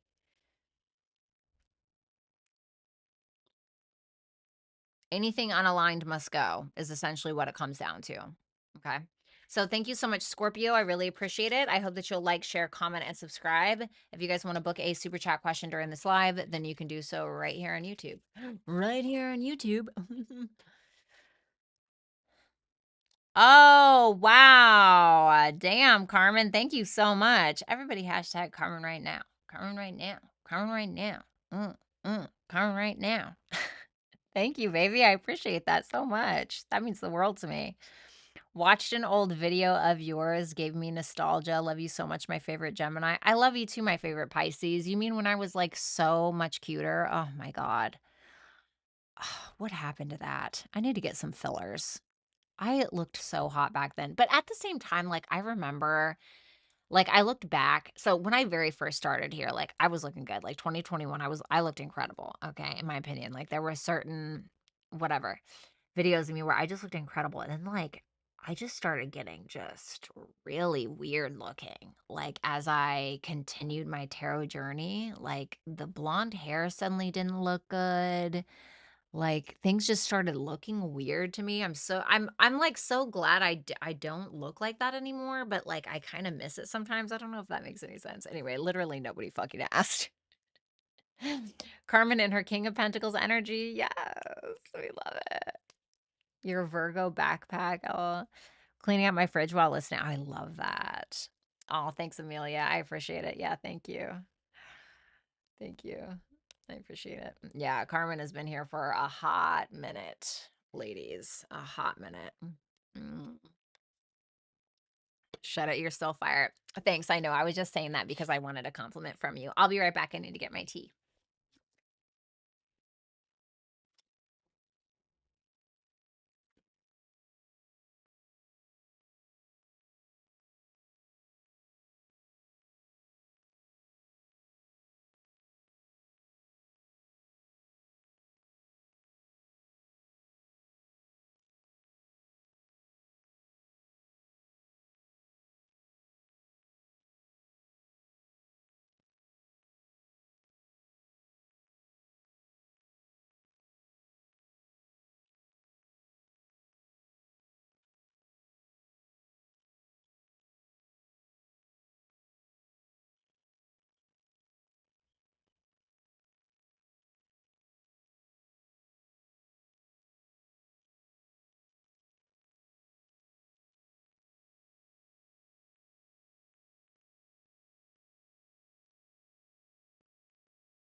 Okay.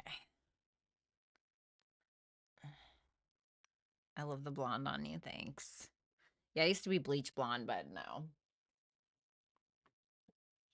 When I had like the really beautiful extensions that like went all the way down to my booty, those were really pretty, but the platinum blonde just isn't for me anymore. Like I went back and I saw an old members video and I was like, no, honey.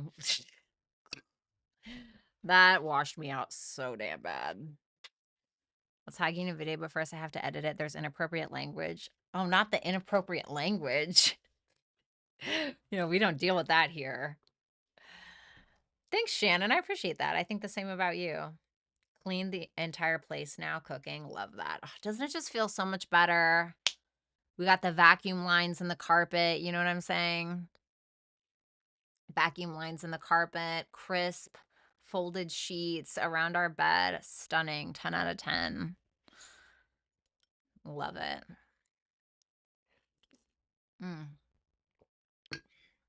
Spearmint tea. Great for leveling out hormones, ladies.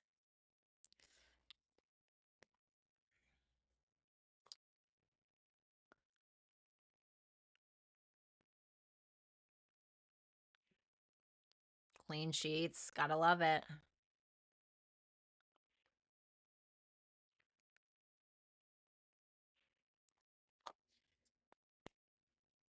Thanks a lot, Sarah. I appreciate that super chat question. I wish I could watch more of you. Good to see you. Oh, thanks. It's really nice to see you too. Why can't you? Just super busy? Out there breaking those boys' hearts. Cute tea glass. Yeah, it's I think I got this off of Temu. Oh. Elderberry. She's fancy.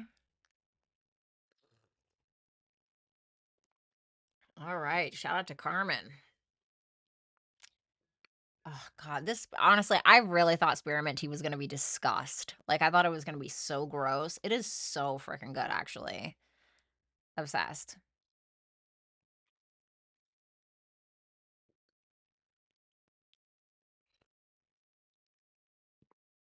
Enigma, you're so freaking lucky, dude. I wish I could pull it off. Oh, good night, alien. I'm so sorry I didn't even see her say goodbye. Immune tea for hormones. Oh, interesting. All right. Ow. I need to stop cracking my knuckles. So bad. But it's such a freaking habit. Okay, let's go ahead and move on to Sagittarius. All right. Sagittarius, welcome. How are you guys doing? Let's see what you need to cut the cord with. Make sure that you check for your sun, moon, rising, Venus, and Jupiter placements, and it will give you a full picture of what you need to look out for.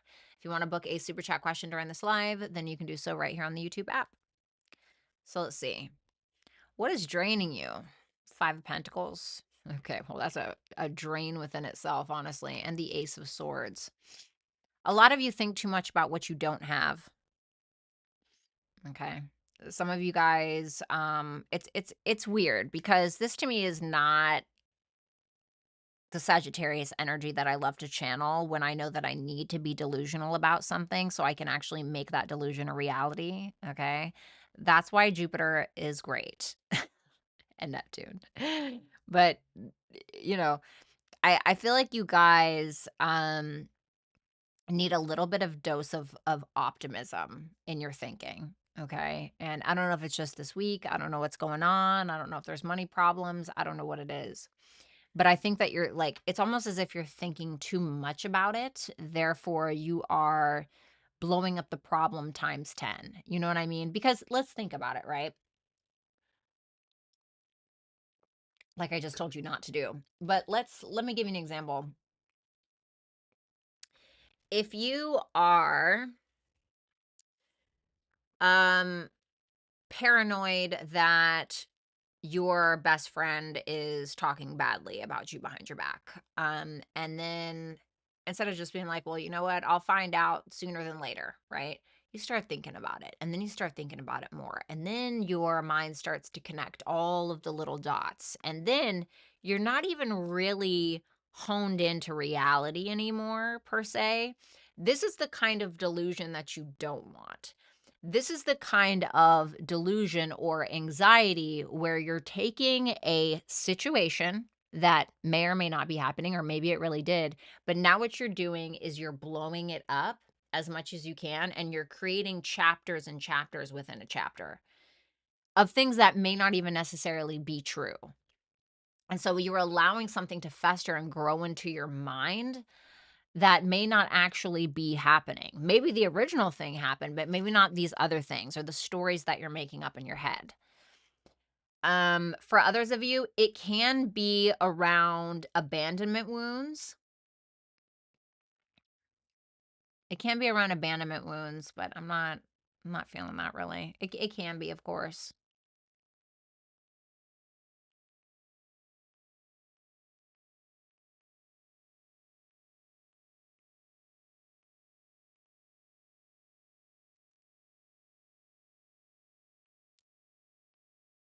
Some of you are constantly terrified of being left, though, I will say. I do feel like you guys think about being left or being abandoned or being left out or fear of missing out or always worried about money or something like that. That's what it looks like to me. How can you release it? Like I said, it's there. Look at that. The sun in reverse and the wheel of fortune. A healthy dose of optimism is literally, I just said that to you, you know? Like, even when in doubt, remember that you are a fucking Sagittarius, bitch. Like, Sagittariuses get famous more than Leo placements do. That is the honest to God truth. Okay. Or at least equal. So I assure you that you can get through anything. You can get through anything. You've been through way worse and you got out just fine. And I feel like you sitting here and trying to dissect it and building stories on top of one factual story and then creating your own is not going to help the situation. Let go, let God. Remember that you're a fucking Sagittarius and move on. Where is that optimistic thinking? You're being like too realistic. And I don't even think it's necessarily realistic. It's just like you're taking one real situation and you're making it worse on yourself. What are you, a Virgo? Okay. Let's see here. How do you keep it from returning?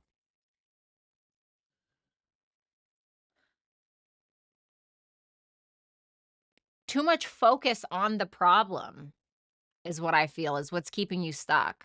Too much focus on it. Like you're too invested in the problem as opposed to just letting it go. I don't even necessarily think that you need to be focused on a solution. Now, I'm not saying like, if you have I don't know, back taxes or something that you got to pay. I'm not just saying, well, leave it to God. No, I'm not saying that. Okay. But what I am saying is some of you guys are way too focused on the problem. You're way too focused on solving it instead of just being like, you know what, everything's going to work out.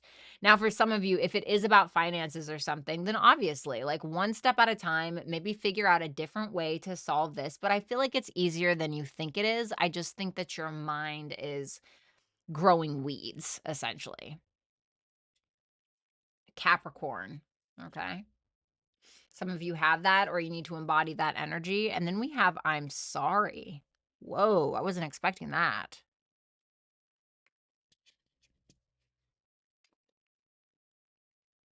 A Capricorn in your life may be sorry, or someone with a Capricorn placement. For some of you, it's saying that you need to apologize for something. I know, I know, I know. Okay, don't attack the messenger.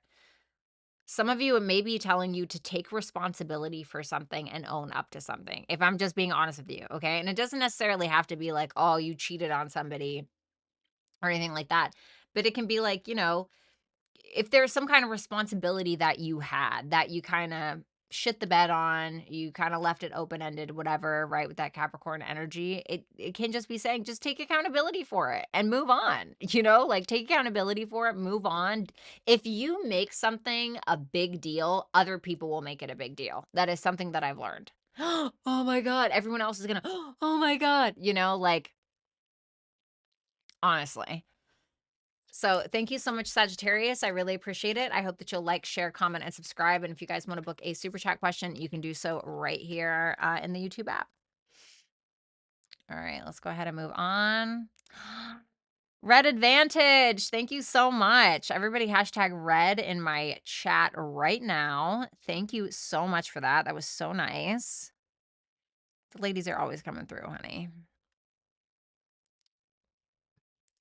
Listen, the only other time I think I ever saw a man truly drop on this channel, I think he was a gay dude. We love that. Sean's come through a few times. All right, let's see here. Thanks a lot, Lisa. That was really nice.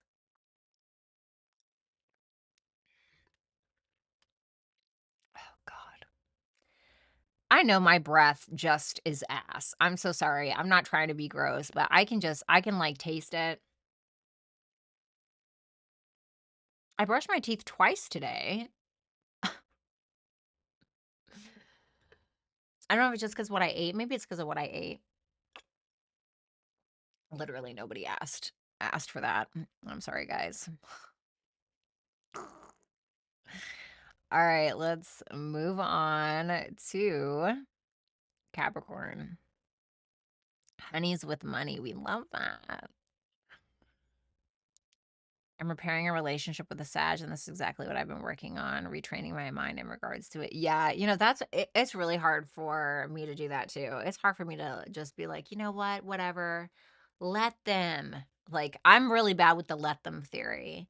Because if there's one thing I'm going to do, I'm going to be a sergeant in a relationship. Like, we're going to figure this out. Listen. Those Scorpio placements are not dormant, bitch, okay? I am an FBI agent, jokingly. Okay, I don't want to. What is it? Impersonating an officer? I'm not trying to get. Okay, but my mind there. Okay, and sometimes I'm just gonna be like, you know what? Fuck it. I have a good cry, and I'm like, bye. Have a good cry, bye. That's right. Thank you, Miss Redmond. Thank you. That makes me feel better. It was garlic and onion. I didn't think about that. Okay. Capricorn. What's good, Capricorn? How are you? Let's go ahead and see what you need to cut the cord with. Make sure that you're checking for your sun, moon, rising, Venus, and Jupiter placements for a full picture. And if you want to book a super chat question during this live, you can do so right here on the YouTube app.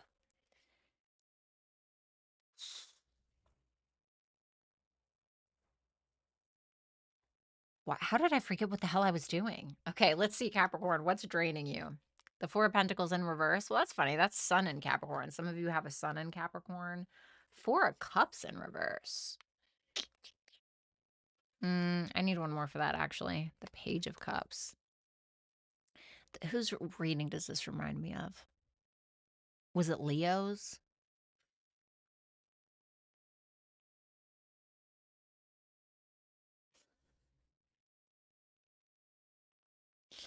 The Four of Pentacles in reverse with the Four of Cups in reverse to the Page of Cups makes me feel like you keep being vulnerable, or you keep giving chances, or you keep taking risks in the wrong direction. Like it's how do I explain this? Like, for instance, if you want to date somebody, right?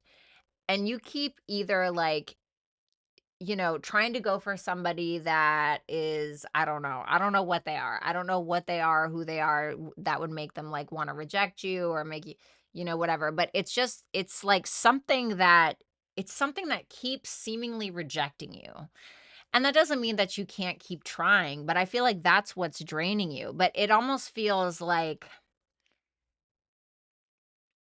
oh my God, how do I explain this? It almost feels like,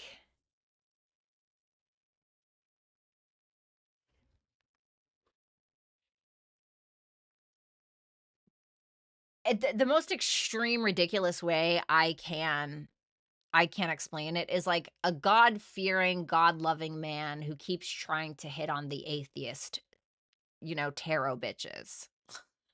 Not saying I'm an atheist, okay? And not saying that you have to be an atheist to read tarot. That's not what I'm saying. But just like, and it's like, it's not like, that's not it, That's not it.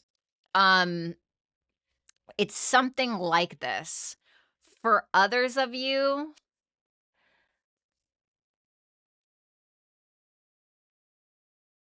you may continuously take chances, and then when you get rejected in some way, or when you feel like something's failing or what have you, you may play the victim sometimes, which is also exhausting. You're like, oh God, and I hate to say this, but it's this. Listen, it's almost like those guys that that. Oh my God, you're gonna hate me for this. This may not be for you. Okay, you may have to reverse it. It may be flipped or reversed, okay? Please understand this. But it reminds me of those guys that are like, "Oh, there's a male loneliness epidemic," but they're the same ones that are like saying, on in TikTok comments, "Your body, my choice," or that are trying to say like, "Oh, I'm a really, really nice guy. Come on, I took you out to dinner. Why won't you sleep with me?" Like, I'm sorry, what? You know what I mean? Like, it's almost giving that kind of energy. Um, or some of you are dealing with someone like that, okay? Hold on, let me see.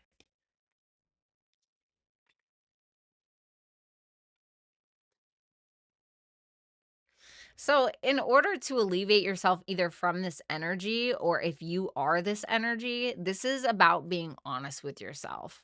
This is about being honest with yourself and making decisions based around that sense of honesty. And the moon in reverse is not easy because it asks us to kick up some dust, to take the rug off of the floor and see what we've been like sweeping under there. And looking at those things is not easy because it means that we must look at ourselves as to why we're getting rejected or why we're not getting the results that we want or whatever. But I feel like through that sense of self-awareness, through that um courage of being able to look at oneself and connect with oneself in that way is how you're going to not get rejected or how you're going to finally come together with whom or what it is that you want. Does that make sense? Like, imagine that you go to a car lot and like a salesman walks up to you and they keep showing you these cars and you're just like no, I'm not really I don't really think I want to buy any of these. And the salesman's like, well, come on, I'm a really good salesman. Are you?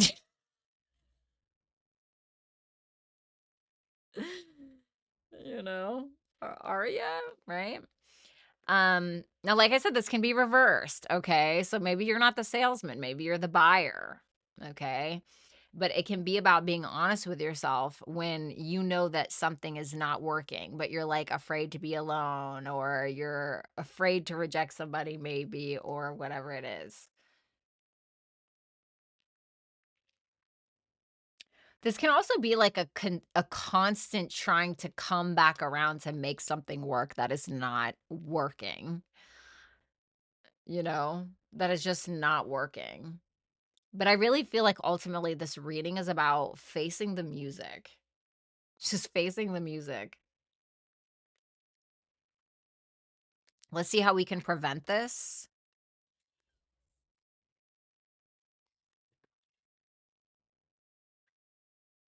The Page of Swords, the Strength in reverse.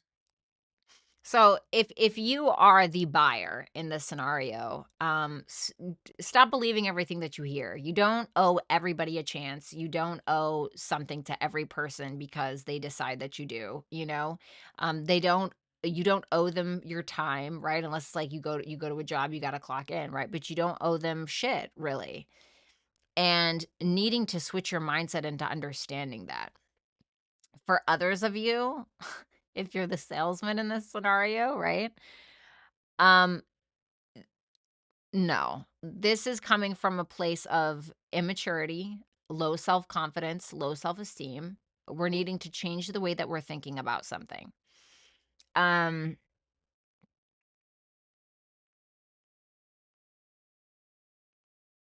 it's like it's you know what this is so specific. When you see a woman with a man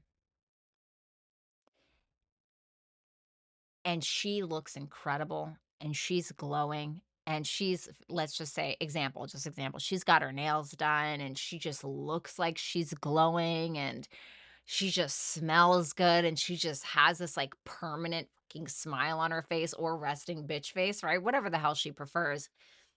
And you know one of two things.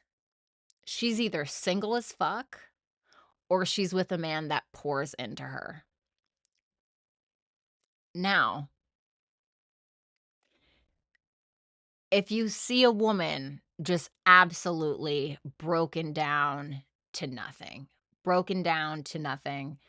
absolutely deteriorated, and she is in a relationship, I'm not saying every time, but it is the man that brings the energy to the relationship, whether they realize it or not. So ask yourself what energy you may be bringing to your relationships, and how does that reflect not only on the person, but on you as well. Okay. Or flip it. Are you with somebody that is basically just draining your energy? I'm really sorry. This was so specific. This was so specific. So I am sorry about that, but that is what I got. So I can't just like ignore it or whatever. Okay. Oh no, Hessenance, don't say that. We have Scorpio. Some of you are dealing with a Scorpio. How many men's souls have to be sacrificed to look that good? Happy wife, happy life, baby. I promise you, when a woman is flourishing in her relationship, she is going to multiply whatever that man gives her. So if that man is making sure that she's provided for, is setting the tone in the relationship, because he does set the tone in the relationship, whether he realizes it or not. So whether he's pouring into her, being honest, being noble, being honorable, with boundaries, that's not saying you have to be a pushover. A confident, strong man does not feel emasculated by making his woman happy. And I assure you that that man is equally as happy seeing that woman happy like that. Okay. A man that comes into a woman's life and lies and bullshits her and plays her like a fiddle, she is going to give that man multiple times of what chaotic energy he has given her. And it's going to reflect in appearance and attitude, all of it. So we have Scorpio, and then we have fall into my arms, surrender, holding the opposites extremes of life. Woo! Scorpio energy is very much about the purge. It's very much about, think about the eighth house, right? These are the secrets that we know we have. These are the skeletons in the closet that we know are there, right? Where the eighth house is, where the 12th house is helping us operate on a subconscious level and affecting our day-to-day life, but very much under the surface and subtle, like we don't really notice it. The eighth house, which is scorpionic, we know that. It's what we try to hide. It's what we push aside. It's what we don't want to look at, and we don't want other people to see it either. It's a very, very vulnerable house. And sometimes that means we're needing to be vulnerable enough with ourselves, which means honesty, authenticity, uh, being reflective. That is the only way that change and transformation and evolution can actually take place. But we're needing to surrender ourselves to that in order to have that. So that is what I have for you, Capricorn. Thank you so much. I do hope that you will like, share, comment, and subscribe. And if you want to book a super chat question during this live, then you can do so right here on YouTube.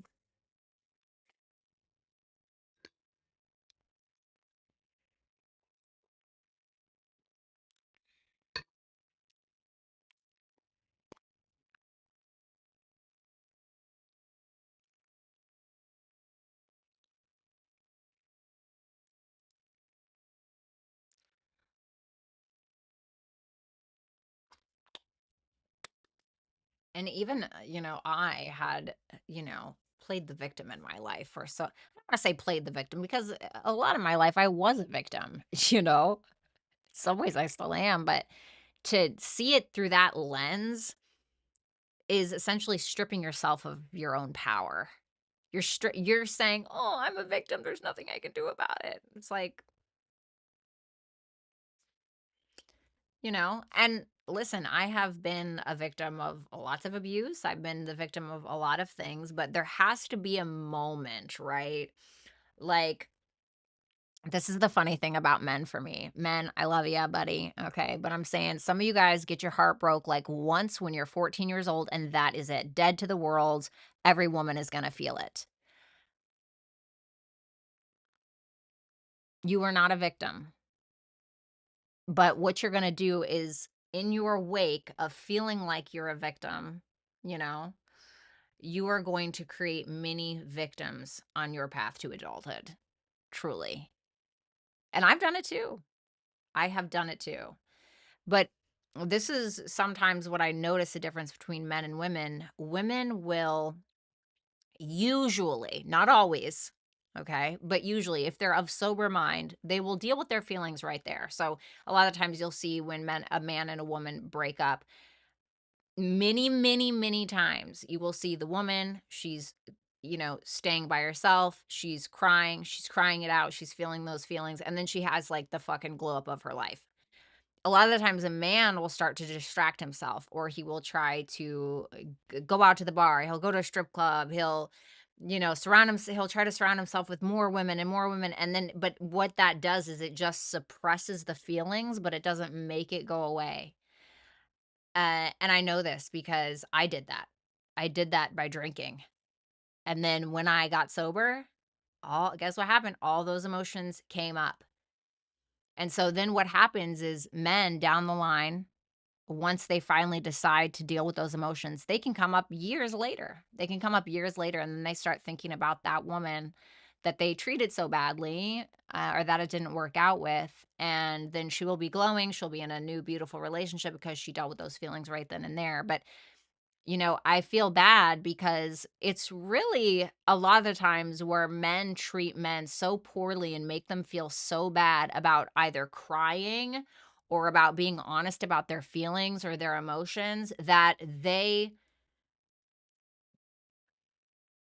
call each other simps, or, abuse each other because of their emotions, which all it does is widens the problem.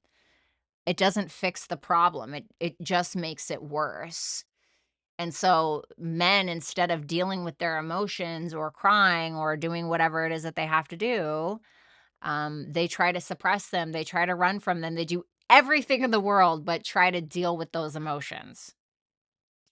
And then they end up causing a shitstorm on their path to wherever the hell they're going. And I've been both, now I've been 5 years sober or whatever, right? So now I deal with my emotions in a far more of a healthy way. And I deal with them on site, bitch. Okay. Usually it is on site. I don't play around about it. I get into hermit mode. I do go through my healthy process. I have healthy coping mechanisms like working out, creativity. You guys, a lot of you know that I'm a writer. I love editing videos, things like that. That helps my healing process. And so, instead of allowing it to fester inside of you, it's going to cause a fucking crash out. It's going to cause a crash out. It's going to cause a mental breakdown. It's what it's essentially doing is, if if you are somebody who, let's say you're 30 years old, okay, and you're in a group of other 30-year-olds, And instead of, let's say all of you get your heart broken at the same time, and okay, you decide that you're going to go out and drink, and you're going to go out and get fucked up, and then you're going to go out and you're going to sleep around, you're going to do all of these things. And then the other people in your group did not do that. Your peers did not do that. What they did was they were working out. They were going to therapy. They were reading books on how to be better, on how to deal with healing, on how to da da da. So what's going to happen is when you come out of that self-induced coma, it's going to feel like you are still at the same age as when you got your heart broke, and all of your peers are going to be ahead of you. And guess what? They're not going to want to hang out with you anymore because they've evolved and you haven't. This is just an example. And I'm saying that because I can speak from both sides, because I was an absolute alcoholic. I was a raging lunatic during the time. And when I got out of it, I still felt like I was 30 years old. So I'm speaking from experience. So that's all I'm saying. And so I really wish men would stop beating other men down for dealing with their feelings. I really wish that, because it would create a better society and it would help women feel a lot safer. Because guess what women's number one apex predator is? Oh, that's men. Guess what men's number one apex predator is? Oh, that would also be men. So, deal with your emotions. What's up, Cream? Love you too.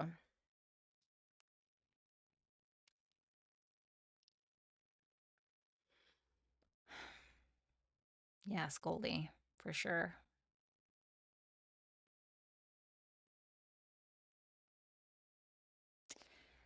I need to get some water. Give me 1 second, okay? Sorry about that, Aqua. I know. For Aquarius.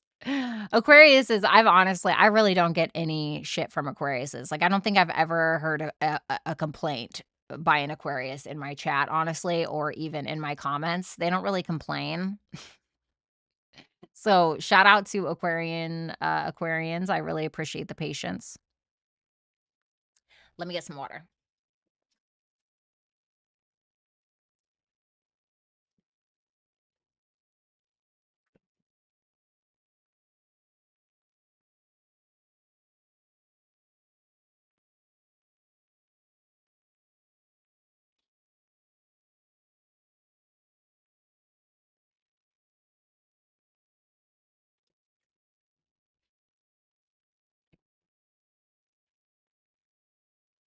Yeah, buddy.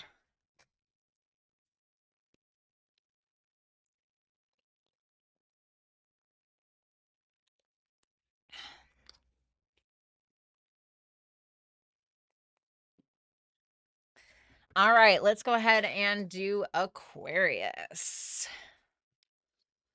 All right, Aquarius, how you doing? My little snuggle fluffy fluffleshins. All right, Aquarius, let's go ahead and see what you need to cut the cord with. This will be for Aquarius placements, Sun, Moon, Rising, Venus, and Jupiter. Okay, so make sure you check for all of your placements for a big picture, because these are general readings.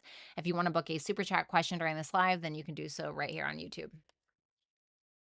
So let's see what's draining you. The Three of Wands in reverse. Waiting for the day that's never going to come. Just kidding. It seems like you were getting frustrated because you keep waiting for something that intuitively you know is not going to change. It's not going to come. It's not going to work out. But you keep getting frustrated because you keep waiting for the same thing that has not come before. You keep waiting for the same change that has not come before. And it's probably very frustrating to you because your intuition is like, warning, warning, warning. And you're like, no, no, no, shh, shh. Like, I really think that you guys seem to be at some kind of peak of your potential. And Pluto's in your sign as well. So to be honest, right? I feel like you guys are getting to the height of your power, or you're going to get there within the next 10 years or so. I know that's really long, but Pluto stays in a sign for like 15, 20 years, something like that. So I feel like it's going to take a while, but I feel like the more that you wait for something to happen, the more that you wait for something to change, the longer that your ultimate happiness or your future or your ultimate potential also waits. It's almost like you're putting something on layaway, putting something on standby. Like your best life is waiting at the hostess stand, waiting to be fucking seated. And it's like the other guests aren't coming.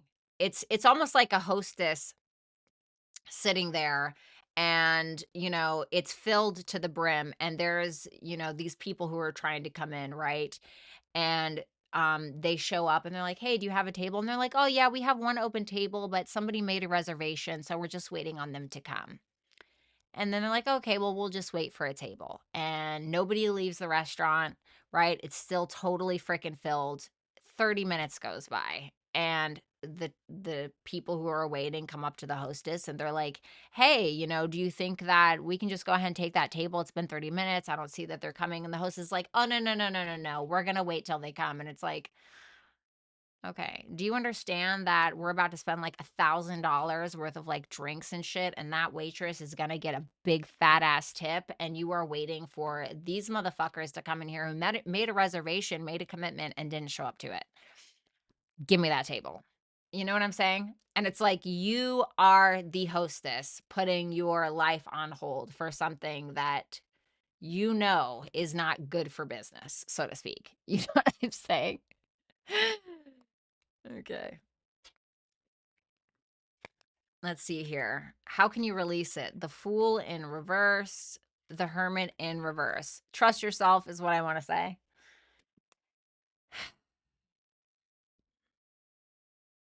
I feel like you need to break free from something because the Fool is Uranus energy. I don't care who says it's Aries. It's not Aries. It's Uranus. Okay. Uranus is your co ruler. Okay. And it's about breaking free, doing something different. Now in a negative light, it can be doing something impulsive, right? It can be like trying to make people, it can be like a crazy rebellion, it can be things like that as well. But I'm really feeling like you're keeping yourself basically like a slave to whatever this is, or you know what I mean? Like on your dime, on your clock, on your whatever.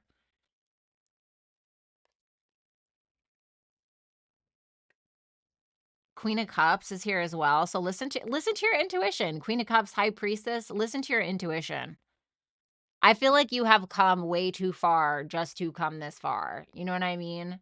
Or to let yourself be slighted by something, or to let yourself be put on hold or on wait for someone, or something that is just not doing what they need to do, or the thing isn't showing up for you.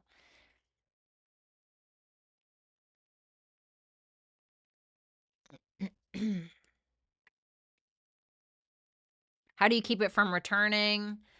Be careful of your insecurities. It can be your ego that gets in the way. It can be your ego that causes that fog. It's like, we want to believe our ego will create a reality for us to protect itself, right? And so sometimes that can be helpful. Sometimes that has its place, but not in this scenario because it's keeping something far larger on hold for you when you need to already be in motion with whatever this is. We have Mercury. Action. Follow your intuition before it makes sense. Surprise, surprise. Literally says it right there at the bottom. I know you can't freaking see it. So it's basically what I said, Aquarius. It's what I said. It's time to start making moves. It's time to, start thinking about the moves that you want to make, what you want to do. Maybe you need to learn something. Maybe you need to network. Maybe you need to speak something into existence. I don't know. But whatever it is, you need to take action.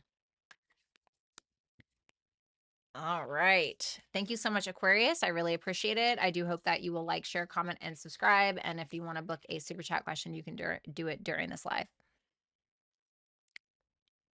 Thanks, Amelia. I appreciate it. What's up, Delta? I haven't seen you in a while. It's good to have your own table. Shut up, Rick. Aqua and Venus, just tuning in. Sounds like it sucks. Must be my message. Thanks, universe, for leading me where I need to be. My intuition is broke or I wouldn't be here.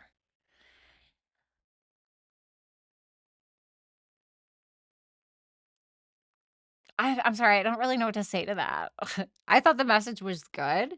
To be honest, or at least informative. All right, let's go ahead and move on to Pisces.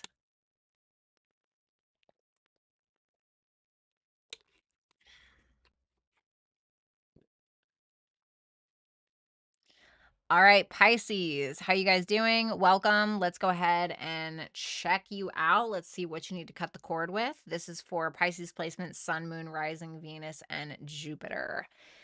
All right, let's see. What's draining you? The Knight of Pentacles in reverse.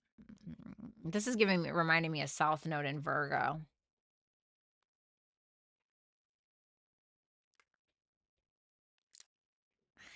Two Virgo cards, nonetheless. So the South Node is currently transiting Virgo. This is your opposite sign. And although, yes, it is your opposite sign, it is still like your sister sign. It is still a sign that you actually have a lot more in common with than you may admit or that you may know. The Knight of Pentacles in reverse can show up when we are too focused on perfection, when we really care too much about how other people or how others are viewing something that we're doing, whether it's a project or some kind of social media thing, but it stops us from making progress. I swear I got something like this for you guys last time, but I can't remember. And I really think it's just about you enjoying the process and trying to have a good time with something instead of being so fixated on it needing to be a certain way.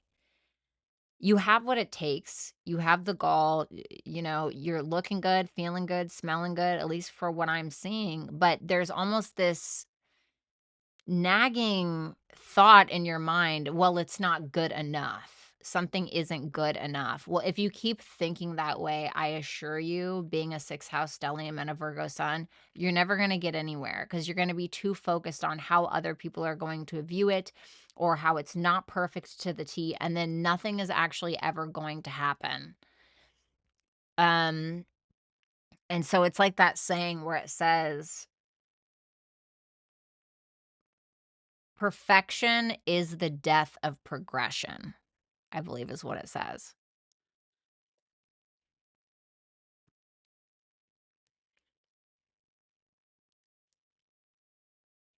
Ugh, I feel like there's something that you've been working on or something that you do, something that you know, like, that you're so good at, and it's like you just keep thinking it's not good enough, so nothing actually ever comes of it, or you're not where you could be if you were to just let go of that perspective.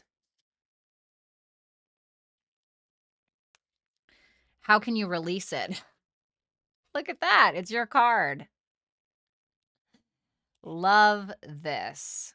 This is all about letting go. Okay. This is about letting go. This is about perspective. This is about surrender. This is about sacrifice. This is not about perfection. This is literally the opposite. So, this is about empathy, compassion for yourself, understanding that nobody is fucking perfect and who the hell wants to be. How absolutely boring. It reminds me of that movie where I can't remember what it was called. I watched it with my daughters, but once you hit like 16, you had to get this plastic surgery and be this exact way. And everybody had to look perfect or you weren't something, right? And it was just that they were well, I don't want to spoil the movie, but anyway, so then everybody just like eventually became the same and they were very easily controlled, etc. And like, who wants to live like that? You know what I'm saying?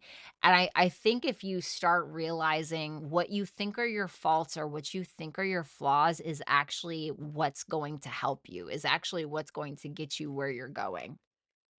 Yeah, I want to say don't worry about it. Nine of Swords in reverse. I feel like you're sweating it too much. How do you keep it from returning? Yeah, stop overthinking it, basically. Four of Swords in reverse and the Ace of Wands. Have fun. Get inspired. What lights you up? What gets you excited?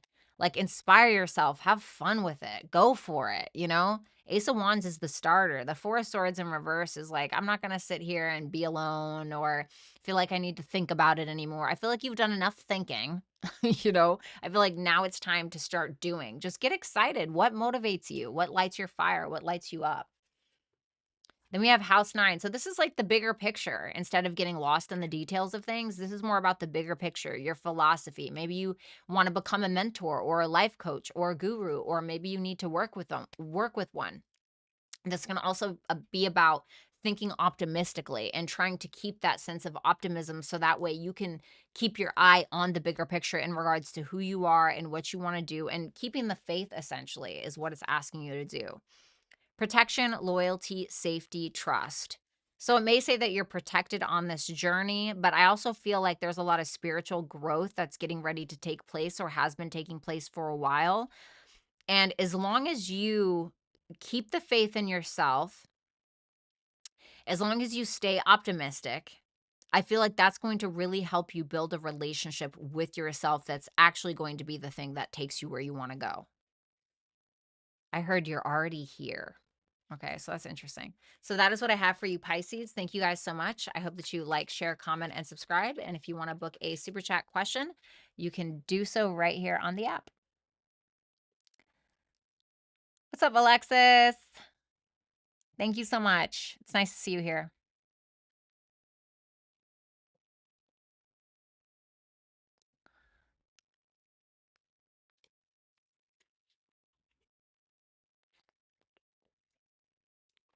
Okay. All right. Let's go ahead and do our super chat questions. I have to shuffle though. Damn, it's already 9:30. I was gonna try and make it to the gym. I just know I'm not gonna freaking make it to the gym. Thanks, Honey Crisp. All right.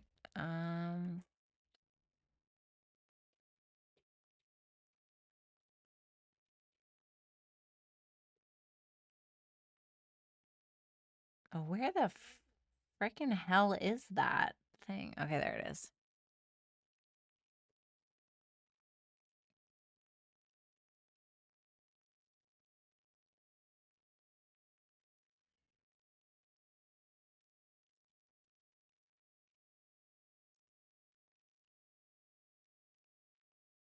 All right.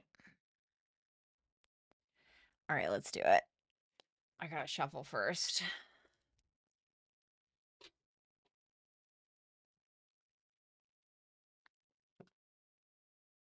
Delta, how you been?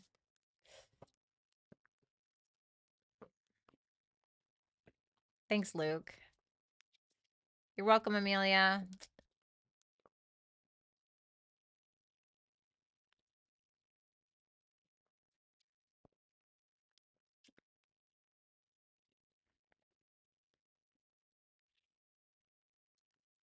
No worries, Alexis. I got you.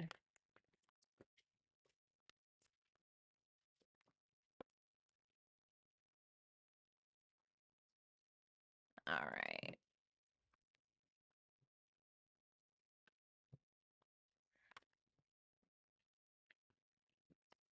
Two more shuffles.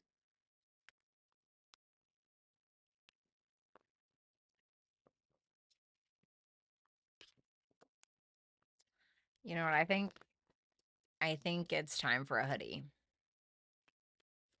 It's 9:30. So,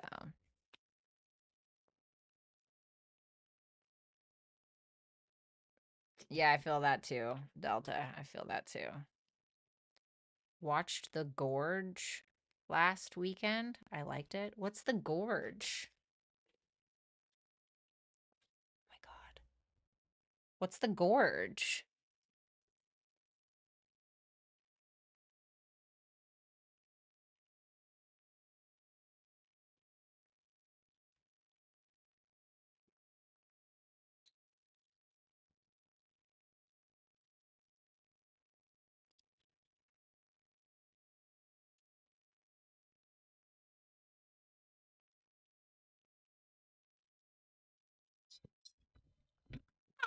Oh my God. Oh.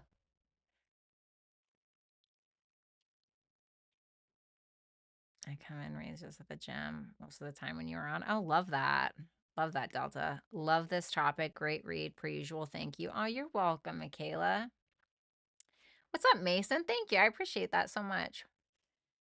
Yeah, that one was hard. I was like, damn, the men have left the building. That's immediately what I thought. I think that was the reading anyway. But it's true. I have my special hoodie on to watch UV.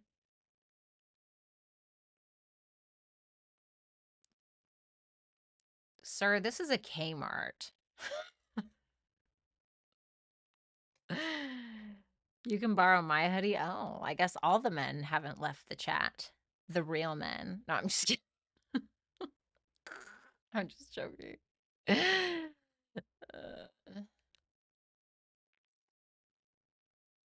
All right, let's do it. Wait, I should probably take my sleeping meds.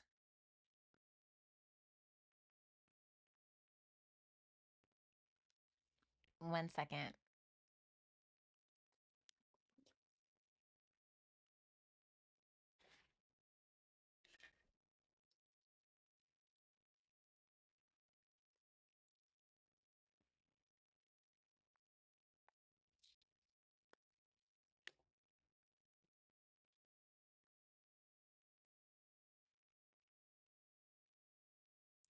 I love how, like, my doctor, I'm like, listen, bitch, I can't fucking sleep. Do you understand? And I've had this problem like almost my entire life.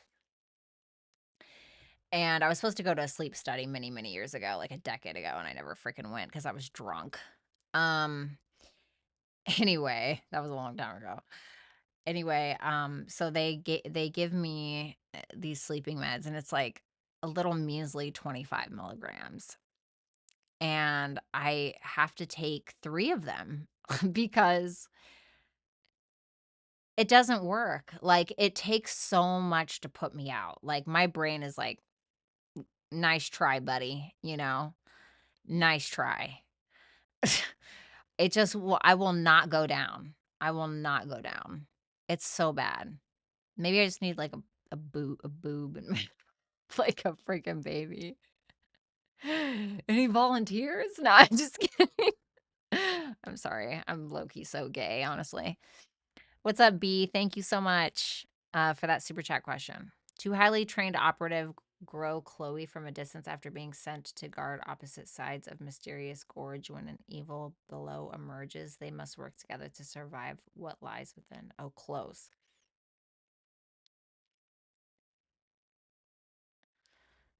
I don't ever remember hearing about that movie. That Virgo mind is a treadmill. Exactly. Exactly. I mean, I'm just terrible. I cannot. I'm like, am I supposed to be taking 75 milligrams of this? I don't know. Like, I said what I said. I am quite gay. A little gay. Half gay. Um, but yeah. I mean, if I have to. Oh, I'm sure you would just be hating every minute of it, buddy.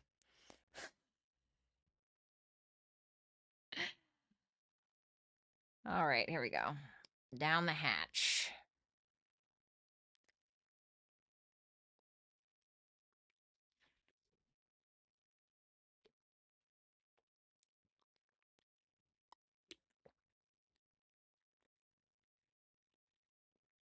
I gotta be honest with you. I think my soulmate's a woman. Like my permanent soulmate. I think it's a woman. I think I've been barking up the wrong tree. You know what I mean? I do. I do. But it's so hard. I need to find that like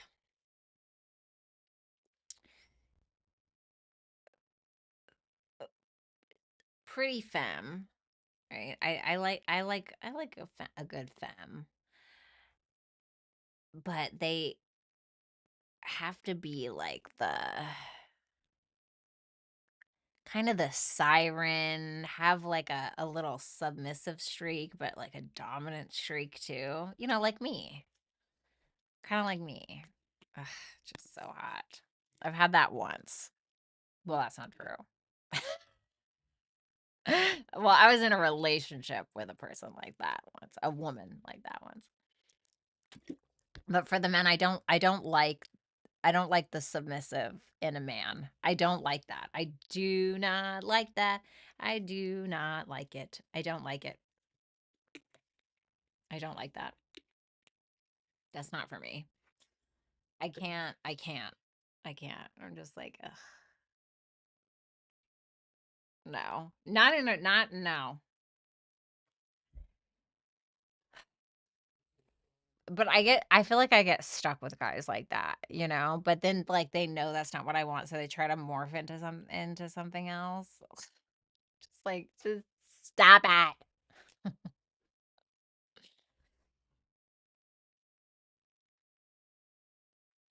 Kindred but wild. Oh, effervescent soul, sorta what your Scorpio Venus would like, if I recall. Yeah. And she's, you know, she's in a loose conjunction with Pluto in my chart, but she's still at a conjunction, you know, so she's at a separating conjunction, but I'm surprised she's not retrograde in my chart because she passed Pluto, hit Pluto, went up a little bit and tried to revert back and go back because I like that kind of partner. And the woman that I actually dated that I was talking about, she was a Scorpio, or she is a Scorpio. I think she was a Libra rising. She doesn't know what her, but there's something about like a Scorpio Libra like mix in a woman specifically. Please, ma'am, I'm ready to risk it all. I'm ready to risk it all. Hands to God, rib cage, chest open to Christ. I have a Libra Scorpio woman aunt tatted on my arm. You know what the fuck this is. There's something about it. Something about those women. Oh my God.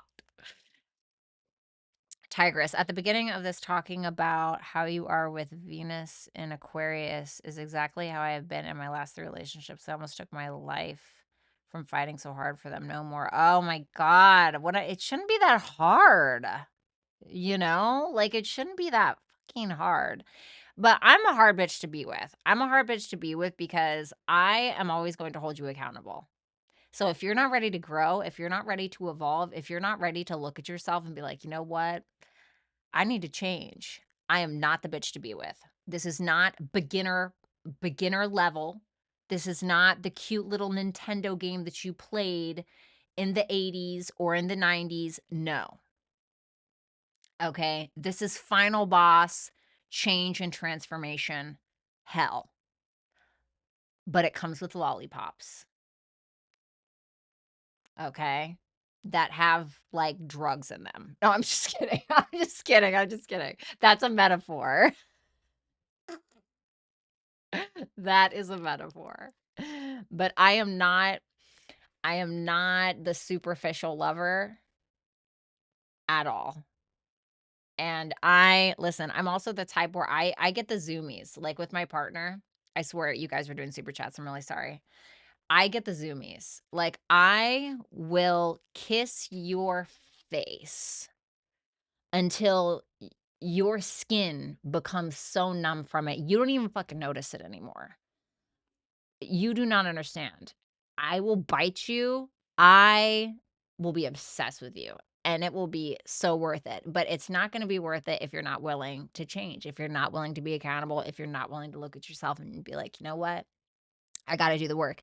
Because when I have a partner who is accountable, when a partner who's like willing to change, they're open to change, they're willing to be vulnerable, they're willing to be honest with themselves and be like, you know what? Church. That is the person that will get the absolute best from me. And I expect the same from myself as well. Okay. So don't think that this is just like a one-way street. But I just, ugh. But I got to a point where I was like, I just don't think I am ever going to be with anyone. Like I don't think that I am, or maybe just I'm just attracting the wrong people. I don't know. That's how you know they're a true one. Yeah, I'm not going to ask you to look at yourself if I don't give a fuck about you. Why do I care? Unless you're like a client and I'm trying to help you grow otherwise, or a true friend, which I don't have many of those. And guess what? Neither do any of you. You think that you do and you don't. Okay. You think that you do. But yeah, I just like if when I just stop, I think that's with everybody though, right? It's like once you detach and you just like stop caring, like that's it. Like that's when a man should worry. That's when a man should worry. But I feel like a lot of men, when you care and you're trying to get them to see it, they're so annoyed. God, meh, meh, meh, and then like when we don't care anymore, they're like, she doesn't even fucking care anymore. And that's when they start to soften. It's like, well, damn, dude. Like, you know, B, thank you so much for that super chat question. All right. So I'm sorry about that. I swear we're going to do this now.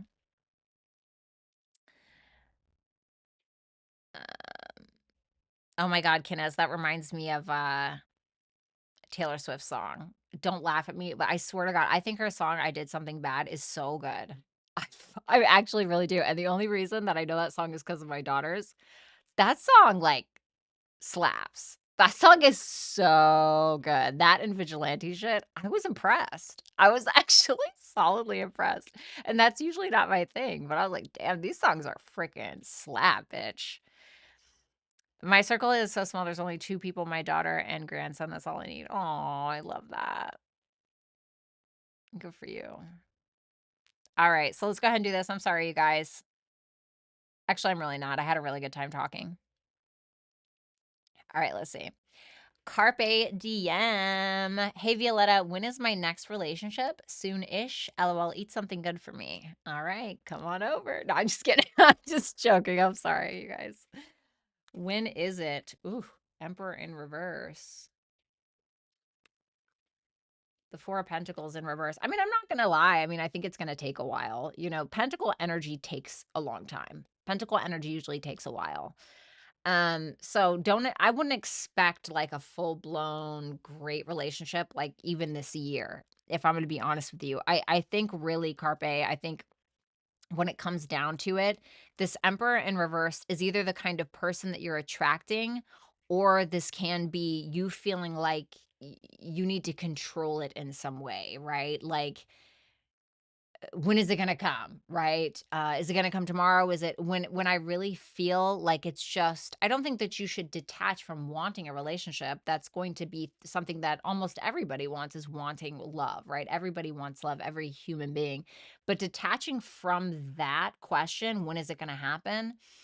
And focus more on what can I do right now to attract the best possible partner for who I want to become.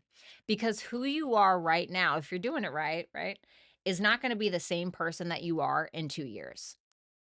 And so my recommendation for anybody really, but for you specifically, work on everything that you can about yourself: body, mind, soul. What are your routines? What are your habits? What are your coping mechanisms? What are your sleep habits? Literally, all of those things play such a major role in us attracting a partner. So when you attract one, you want it to be the one. You know what I mean? You don't want to have to kiss a bunch of frogs because you know, you're attracting this kind of person now, and then in a few more months you're going to attract a different kind of person because maybe you're not hanging out at the bars anymore, and so now you're not attracting bar flies. But you know what I'm saying? So I feel like it'll be a while, but it's for a good reason. We're, thanks a lot, Carpe. I appreciate you. Okay. Robin, love you. Thank you very, very much. Shout out to Robin with a Y, might I add. Allie, I've been living in Cali for the past 4 years and hate it. I want to move back to my hometown in Florida. Is this a good move for my family and I?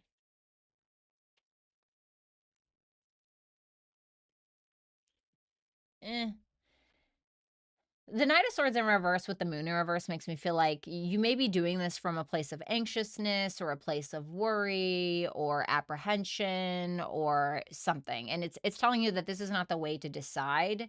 I don't really know if Florida would be it, because I asked what would kind of be occurring, and I got the Knight of Swords in reverse and the Moon in reverse.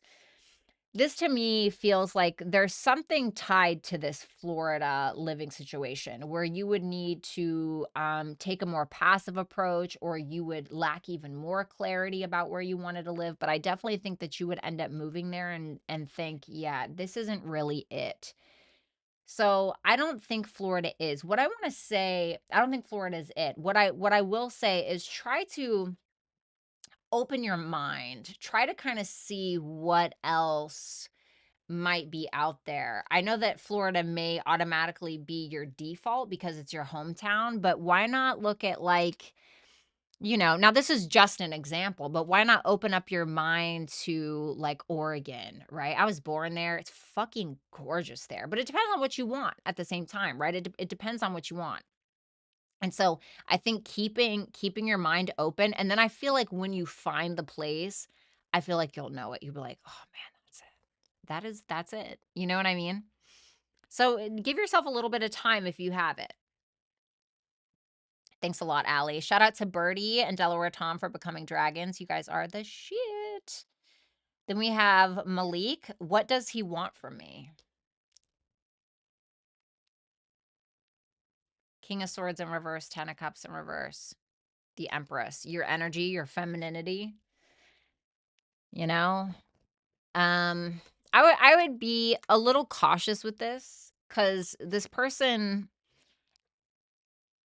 I feel like they want whatever it is that you have to offer. Now, this is somebody who feels like you have a lot to offer. They feel like you're the Empress. They feel like you are the creme de la creme. I do feel like this is somebody who is willing to, let's say, take you for a spin, take you on a ride in regards to relationship. Like, this is just an example. Have you ever heard of future faking? My ex did this to me a lot. Like, he would pretend like he was making all of these plans for the future, but he wasn't really. He wasn't really making these plans for us. It was just for him. But it wasn't really for us. So it's kind of like this manipulation tactic, King of Swords in reverse, that bleeds into emotional manipulation in some kind of way. And I feel like it's because this person wants access to you, right? And I'm not saying he's like a bad guy, but let's see what his feelings are for you. Yeah, this is like what I was saying. See that Nine of Pentacles in reverse? That's like somebody who tends to overpromise.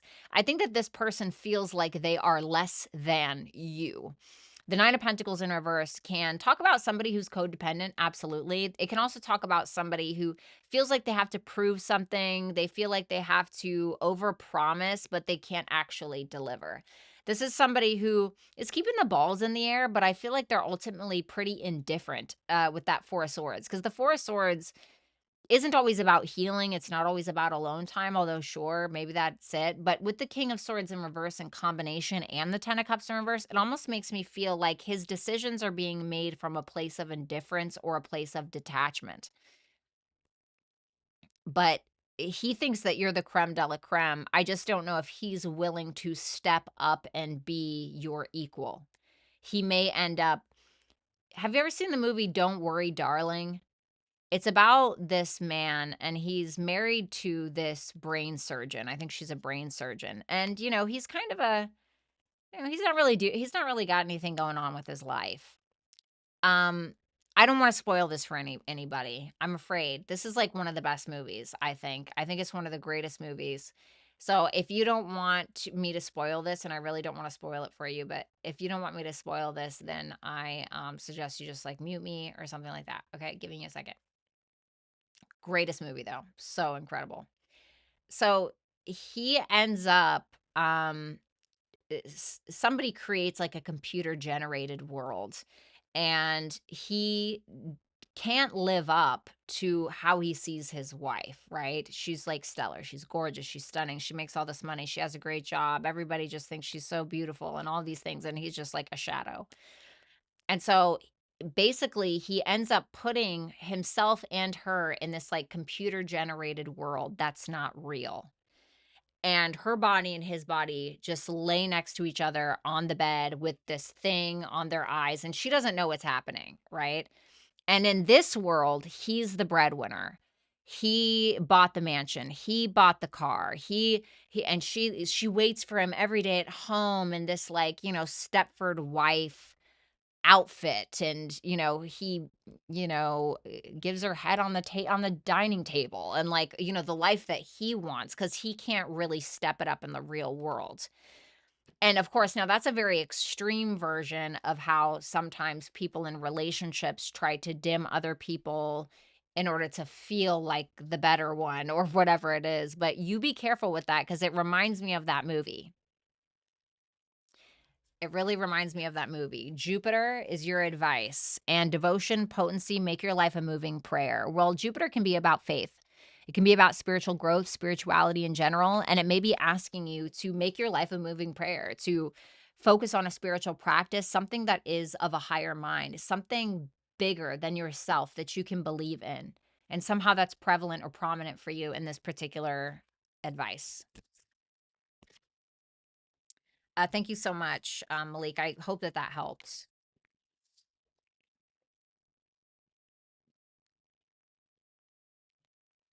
All right.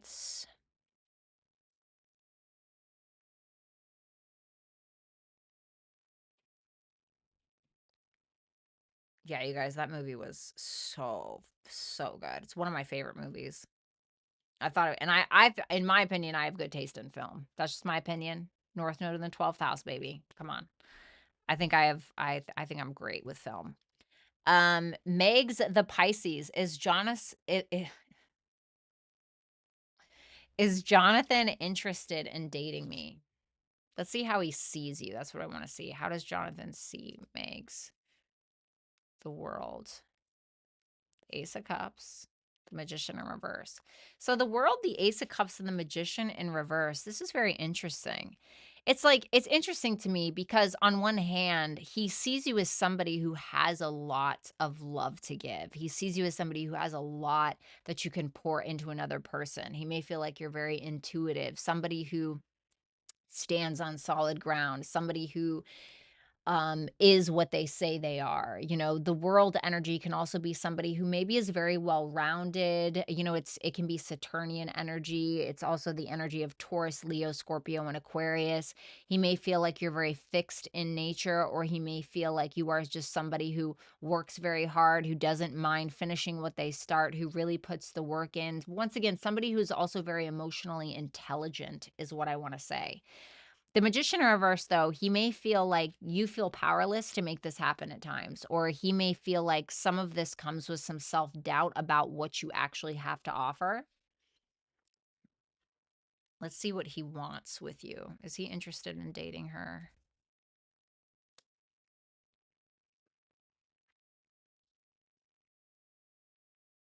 Six of Pentacles in reverse. Ace of Wands, the Chariot. There's definitely like sexual tension is what I'm feeling with this. He definitely wants to see where it goes. I think he's willing to take action. He wants to take action. I do want to pull a card for that Six of Pentacles in reverse. The Six of Wands in reverse.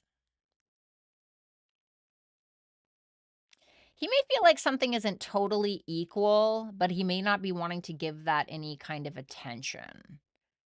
Like he may feel like things are not totally equal between the two of you. Okay. Careful of like a sense of entitlement here, okay? Because that can be prominent as well. But besides that, with that Ace of Wands, he seems very inspired to take action towards you. So I think he's definitely interested sexually. There's obviously an emotional component as well with that Chariot there. So what I want to say is, I think he's not just open to have some kind of contact with you, but I think that he's determined. You have House 7. And Hiereth, longing for home, homesick for the stars. Well, house 7 is about intimacy, romantic partnerships, profound relationships. This may be telling you not to fixate yourself or make yourself feel like you have to contort into what you think he wants you to sound like, look like, be like.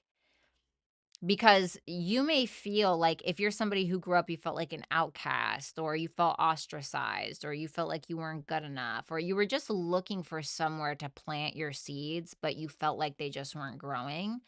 That doesn't mean that there is something wrong with your seeds. That means that the environment wasn't right for those particular seeds, but it does not mean that they don't belong somewhere.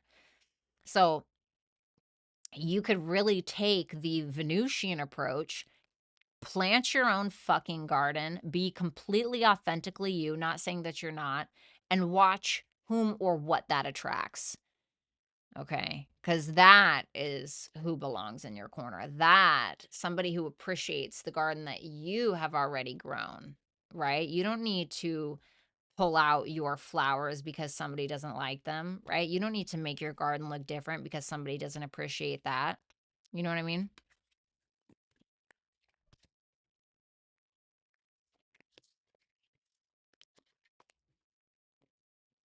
Thank you, Megs. What are his feelings towards me? Death card, the star. Okay, so he either feels, so it's a couple of different things. Okay, so he either feels like there's been an ending between the two of you, but it may be going towards something positive, like there's hope or there's healing here. Or this can be that he feels a very strong change is coming on for the both of you, and he knows it and he feels it, or it's already happened. But it seems like something will change for the better, or he's wanting to share something with you about that ending, about that change. So I feel like there's hope here. I like that the death card and the star are here because it almost like makes me think of like one single huge fucking gas bomb in the sky, one single huge star, like in that darkness. I don't know if this person views you as that or what, but that's the image that I'm seeing. So I feel like that's also very prominent. So he definitely thinks that there's something prominent here, something impactful. Oh my god, I gotta pee so bad.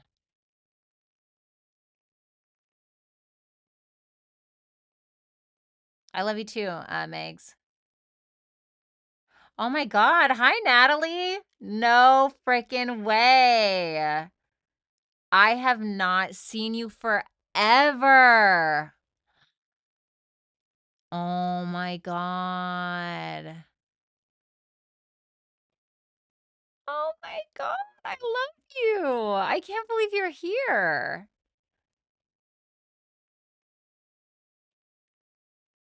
Ugh, I hope she didn't leave. Not gonna lie, that hoodie with a couple cupcake patches graphics would be fire. Yeah, but I don't do that. I don't do the whole cupcake thing anymore. I used to. Oh my god, Natalie. It's so nice to see you. Oh my god. I have not seen you forever. Shout out to Carmen, by the way. Thank you so much, Carmen, for the love. You are fucking incredible. Red advantage, just breaking my own worth. I'm my biggest enemy. I'd ask if Michael is worthy, but I know he is not. You are adorable, and I'm working on being too busy for anything unless it's me. I love that. Well, Carmen didn't have a question, and neither did Lisa. Lisa, did you want a question, honey? Or did you just want to kind of I don't think she's in here anymore.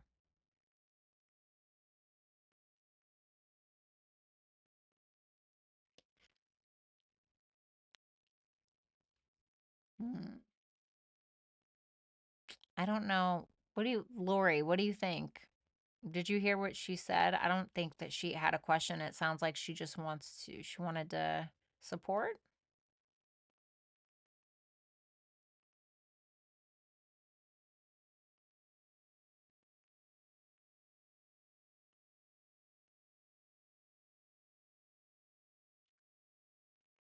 It sounds like it's question coded, but I don't really see anything specific.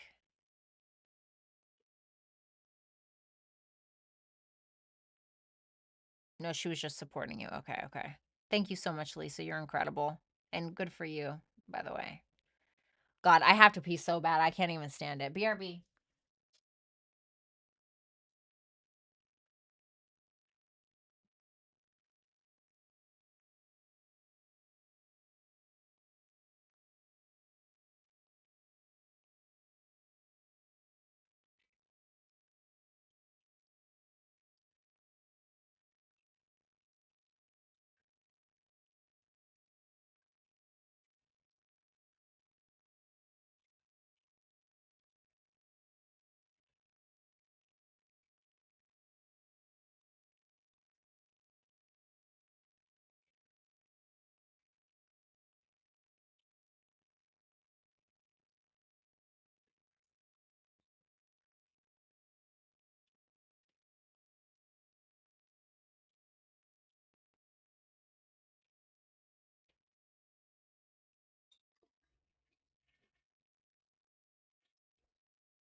Alrighty.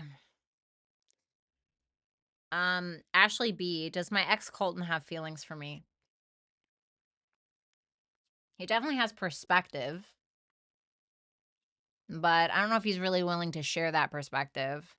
There are emotions here, but they might be they might be shadowed by manipulation or idealism or not willing to be vulnerable in some way. The hangman can be about surrender, right? Let go, let God. But he definitely has some kind of perspective around you or around the dynamic, around the connection.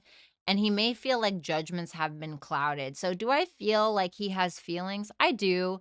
But I think that they are, no, that's not the word I'm looking for. They are skewed, they're tainted in some way. Do you know what I'm saying? So like whatever has happened between the two of you, they maybe have tainted that, even if it was by his own doing.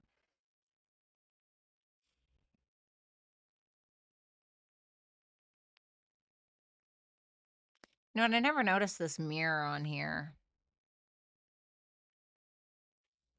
I feel like you are a mirror to this person, or you metaphorically held a mirror to them.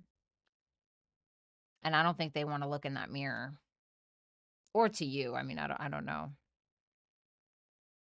Really interesting. Hmm. Thanks a lot, Ashley. Your profile picture looks stunning. Then we have my girl Alexis. Hello, Alexis. Can you give me some advice or a fun prediction for the rest of February in any area, whatever comes out kind of vibe? Let's see.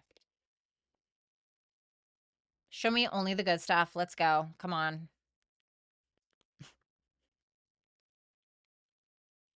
The Four of Cups, the Sun, the Page of Pentacles in reverse. Well, you're certainly spoiled for choice, is what I want to say with the Four of Cups. So this could be spoiled in regards to like the hobbies that you have and all of your talents, and you just don't know where it is that you want to shine this week. That can kind of be it.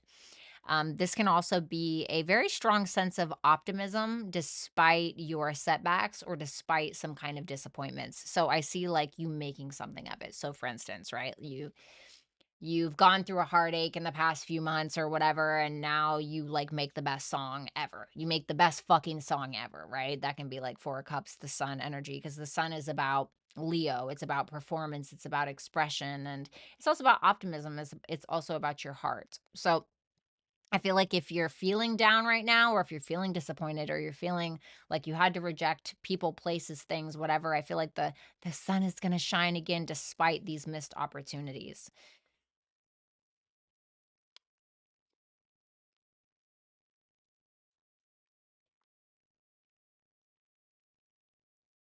So I wanted to pull some advice. So I got the 10 of Wands, the Tower, the 8 of Wands. I want to say like fuck it and go on a trip. Go on a trip. I feel like if you've been taking on too much responsibility, like obviously I know that there are certain responsibilities that you have that you need to be doing, but if there are certain responsibilities that you know you just don't need to take on, or you know that somebody isn't your responsibility anymore, or giving too much thought to something, someone, a past memory, whatever it is, it's telling you to just drop it. Like, drop it, go take a vacation, go travel, go to the next state, go to a few states over, get out of the country, do something where you feel like you can change your scenery in some way. And I'm not sure why it's asking that, but that's what I feel like. That's what I feel like you need to do. The South Node. So letting go of something that's no longer your responsibility is what I'm saying. Codependency and boundaries. You're like, "Oh, give me something fun." The 4 of Cups, the 10 of Wands, the Tower. Like, fucking give me a break here. Damn. The South Node with you got the love, codependency, and boundaries. So, if there is a codependent connection that you've been giving your energy to, I feel like it's essentially draining your energy. It's draining your energy. This is not the time. The North Node is in Pisces right now. I know that you're a sun in Pisces. This is the time where you need to get your ego stroked a little bit, or you need to focus on what it is that makes you you. Okay. I know that you're about to have a birthday, or you already have. I can't remember your birthday. So this also may be saying that you're going to have a great birthday. Um, North Node in Pisces, your sun is in Pisces. So this is very much a time for you to be focusing on what it is that makes you happy on a personal level. So a lot of self-expression, a lot of creativity, things like that. So make sure that you're focusing on that. But that South Node, which is transiting Virgo, that's going to be very important for you to let go of getting too caught up in the details, or getting caught up on past conversations that don't really suit you anymore. There's like a rebuff happening, I feel like, in your Virgo house. So I feel like when it comes to people that you're surrounding yourself with, experiences, whatever it is that is no longer suited for you, let go of it. Make space for the new thing or the new people. Thanks a lot, Alexis. Then we have B. Hi, Alexis. If I can have a check with YMK intentions to me and any potential outcome. Let's see the intentions first. The 7 of Swords, the Wheel of Fortune in reverse, and the 3 of Swords. Ooh. Well, this can be a couple of things. There can definitely be some deception kind of happening here. Not telling you everything, gathering information to use against you later, and I hate to say that, right? But that's kind of what the 7 of Swords can be. I feel like they're attempting to repeat some kind of cycle with you, but maybe they're not willing to take accountability for something, or maybe they're trying to very much avoid some kind of heartache, some kind of past issue that may end up resurfacing. I feel like this person is having a hard time either with change, allowing change, being the change, or kind of not wanting to control things. What's that 3 of Swords about? The Knight of Wands. Somebody may have been a little inconsistent in this connection in some way. Somebody may have done something impulsive, or somebody may have been very selfish, or been trying to get kind of attention in some way that does not suit them, or taking action towards something or someone that hurt another person.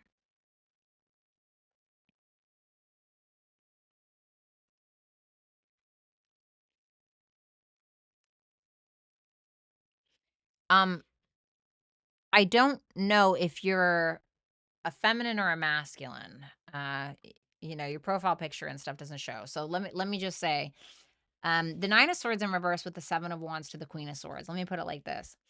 This Queen of Swords energy seems to be very vocal about what she wants, or about her boundaries in some way. This is somebody who is being very honest about their thoughts and maybe their feelings, but I'm not really getting any cups here. The Queen of Swords is very logical. She cuts through the shit. She doesn't play around. And that 7 of Wands tells me that there's a reason why she's being like this. So this Queen of Swords may feel like somebody's trying to get her goat. Somebody's trying to, mess with her head. Somebody's trying to take something from her, right? Whether it's her energy, something. And so I feel like this person is not fucking worried about it, whoever this Queen of Swords is, and she seems to be being very direct with someone because there's, like, either a competitive situation happening. So I don't know if this is, like, I'm assuming this is a love connection. where maybe the masculine has people competing for him, and so the feminine's like, yeah, I'm not fucking, this is ridiculous.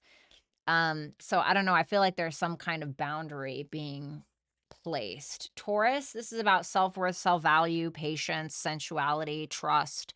And then we have adventure, say yes to change. So I feel like something needs to change. I don't know if it's you. I don't know if it's your situation. I don't know if it's who you need to surround yourself with, but this is all going to be based around your own self-perception and your own sense of self-worth and self-value, or also how you conduct yourself as well. Okay, maybe up for question. So it just depends on which side of the fence you're on. Thank you so much, B. I appreciate that. Then we have B times two. I also am constantly awaking 4:30 a.m. every day. He texted me every day, but if I try expressing my love, it's a silent treatment. But that's why I tried asking for your advice. Thank you. It's been 7 months. Oh, no. No.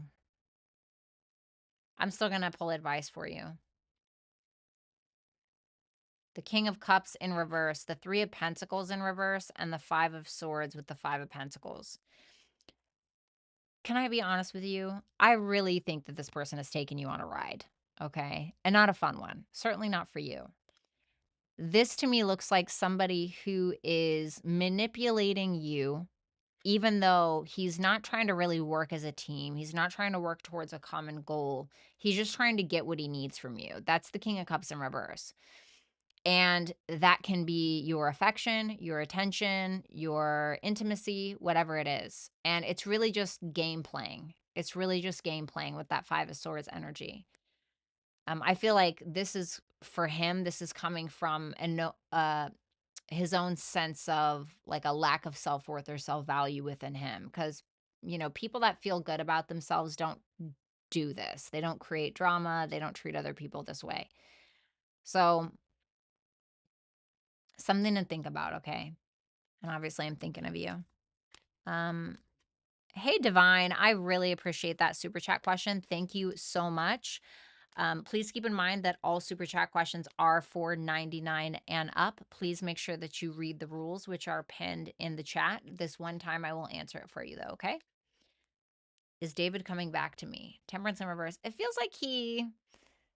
I need to pull one more because Temperance in reverse, Queen of Cups in reverse. You don't trust this person, do you?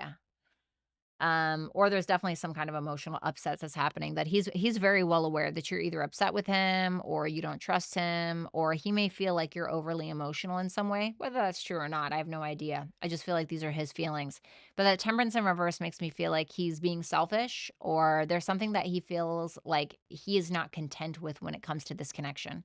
So I don't know what that is. I don't know if it's just like the feelings aren't mutual. I don't know if it's because, he thinks that you're overly emotional. I mean, I don't know what his problem is, but it seems like he's not planning on it right now. So something would have to kind of change. Thank you so much, Davina. I appreciate it. All righty. Oh, it's no problem, Davina. No problem at all. All right, guys. I love you. Aw, B, you're so welcome, of course.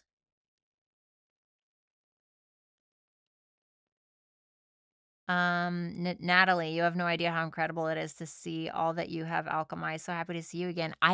Natalie, I don't know if you're still here, but I have not drank in 5 years, drank or smoked cigarettes in 5 years. Isn't that incredible? Thank you so much, Kinez. I appreciate that. Thanks, Kinez, for hanging out all night and all of you guys. And obviously, shout out to my beautiful mods, Rick and Lori.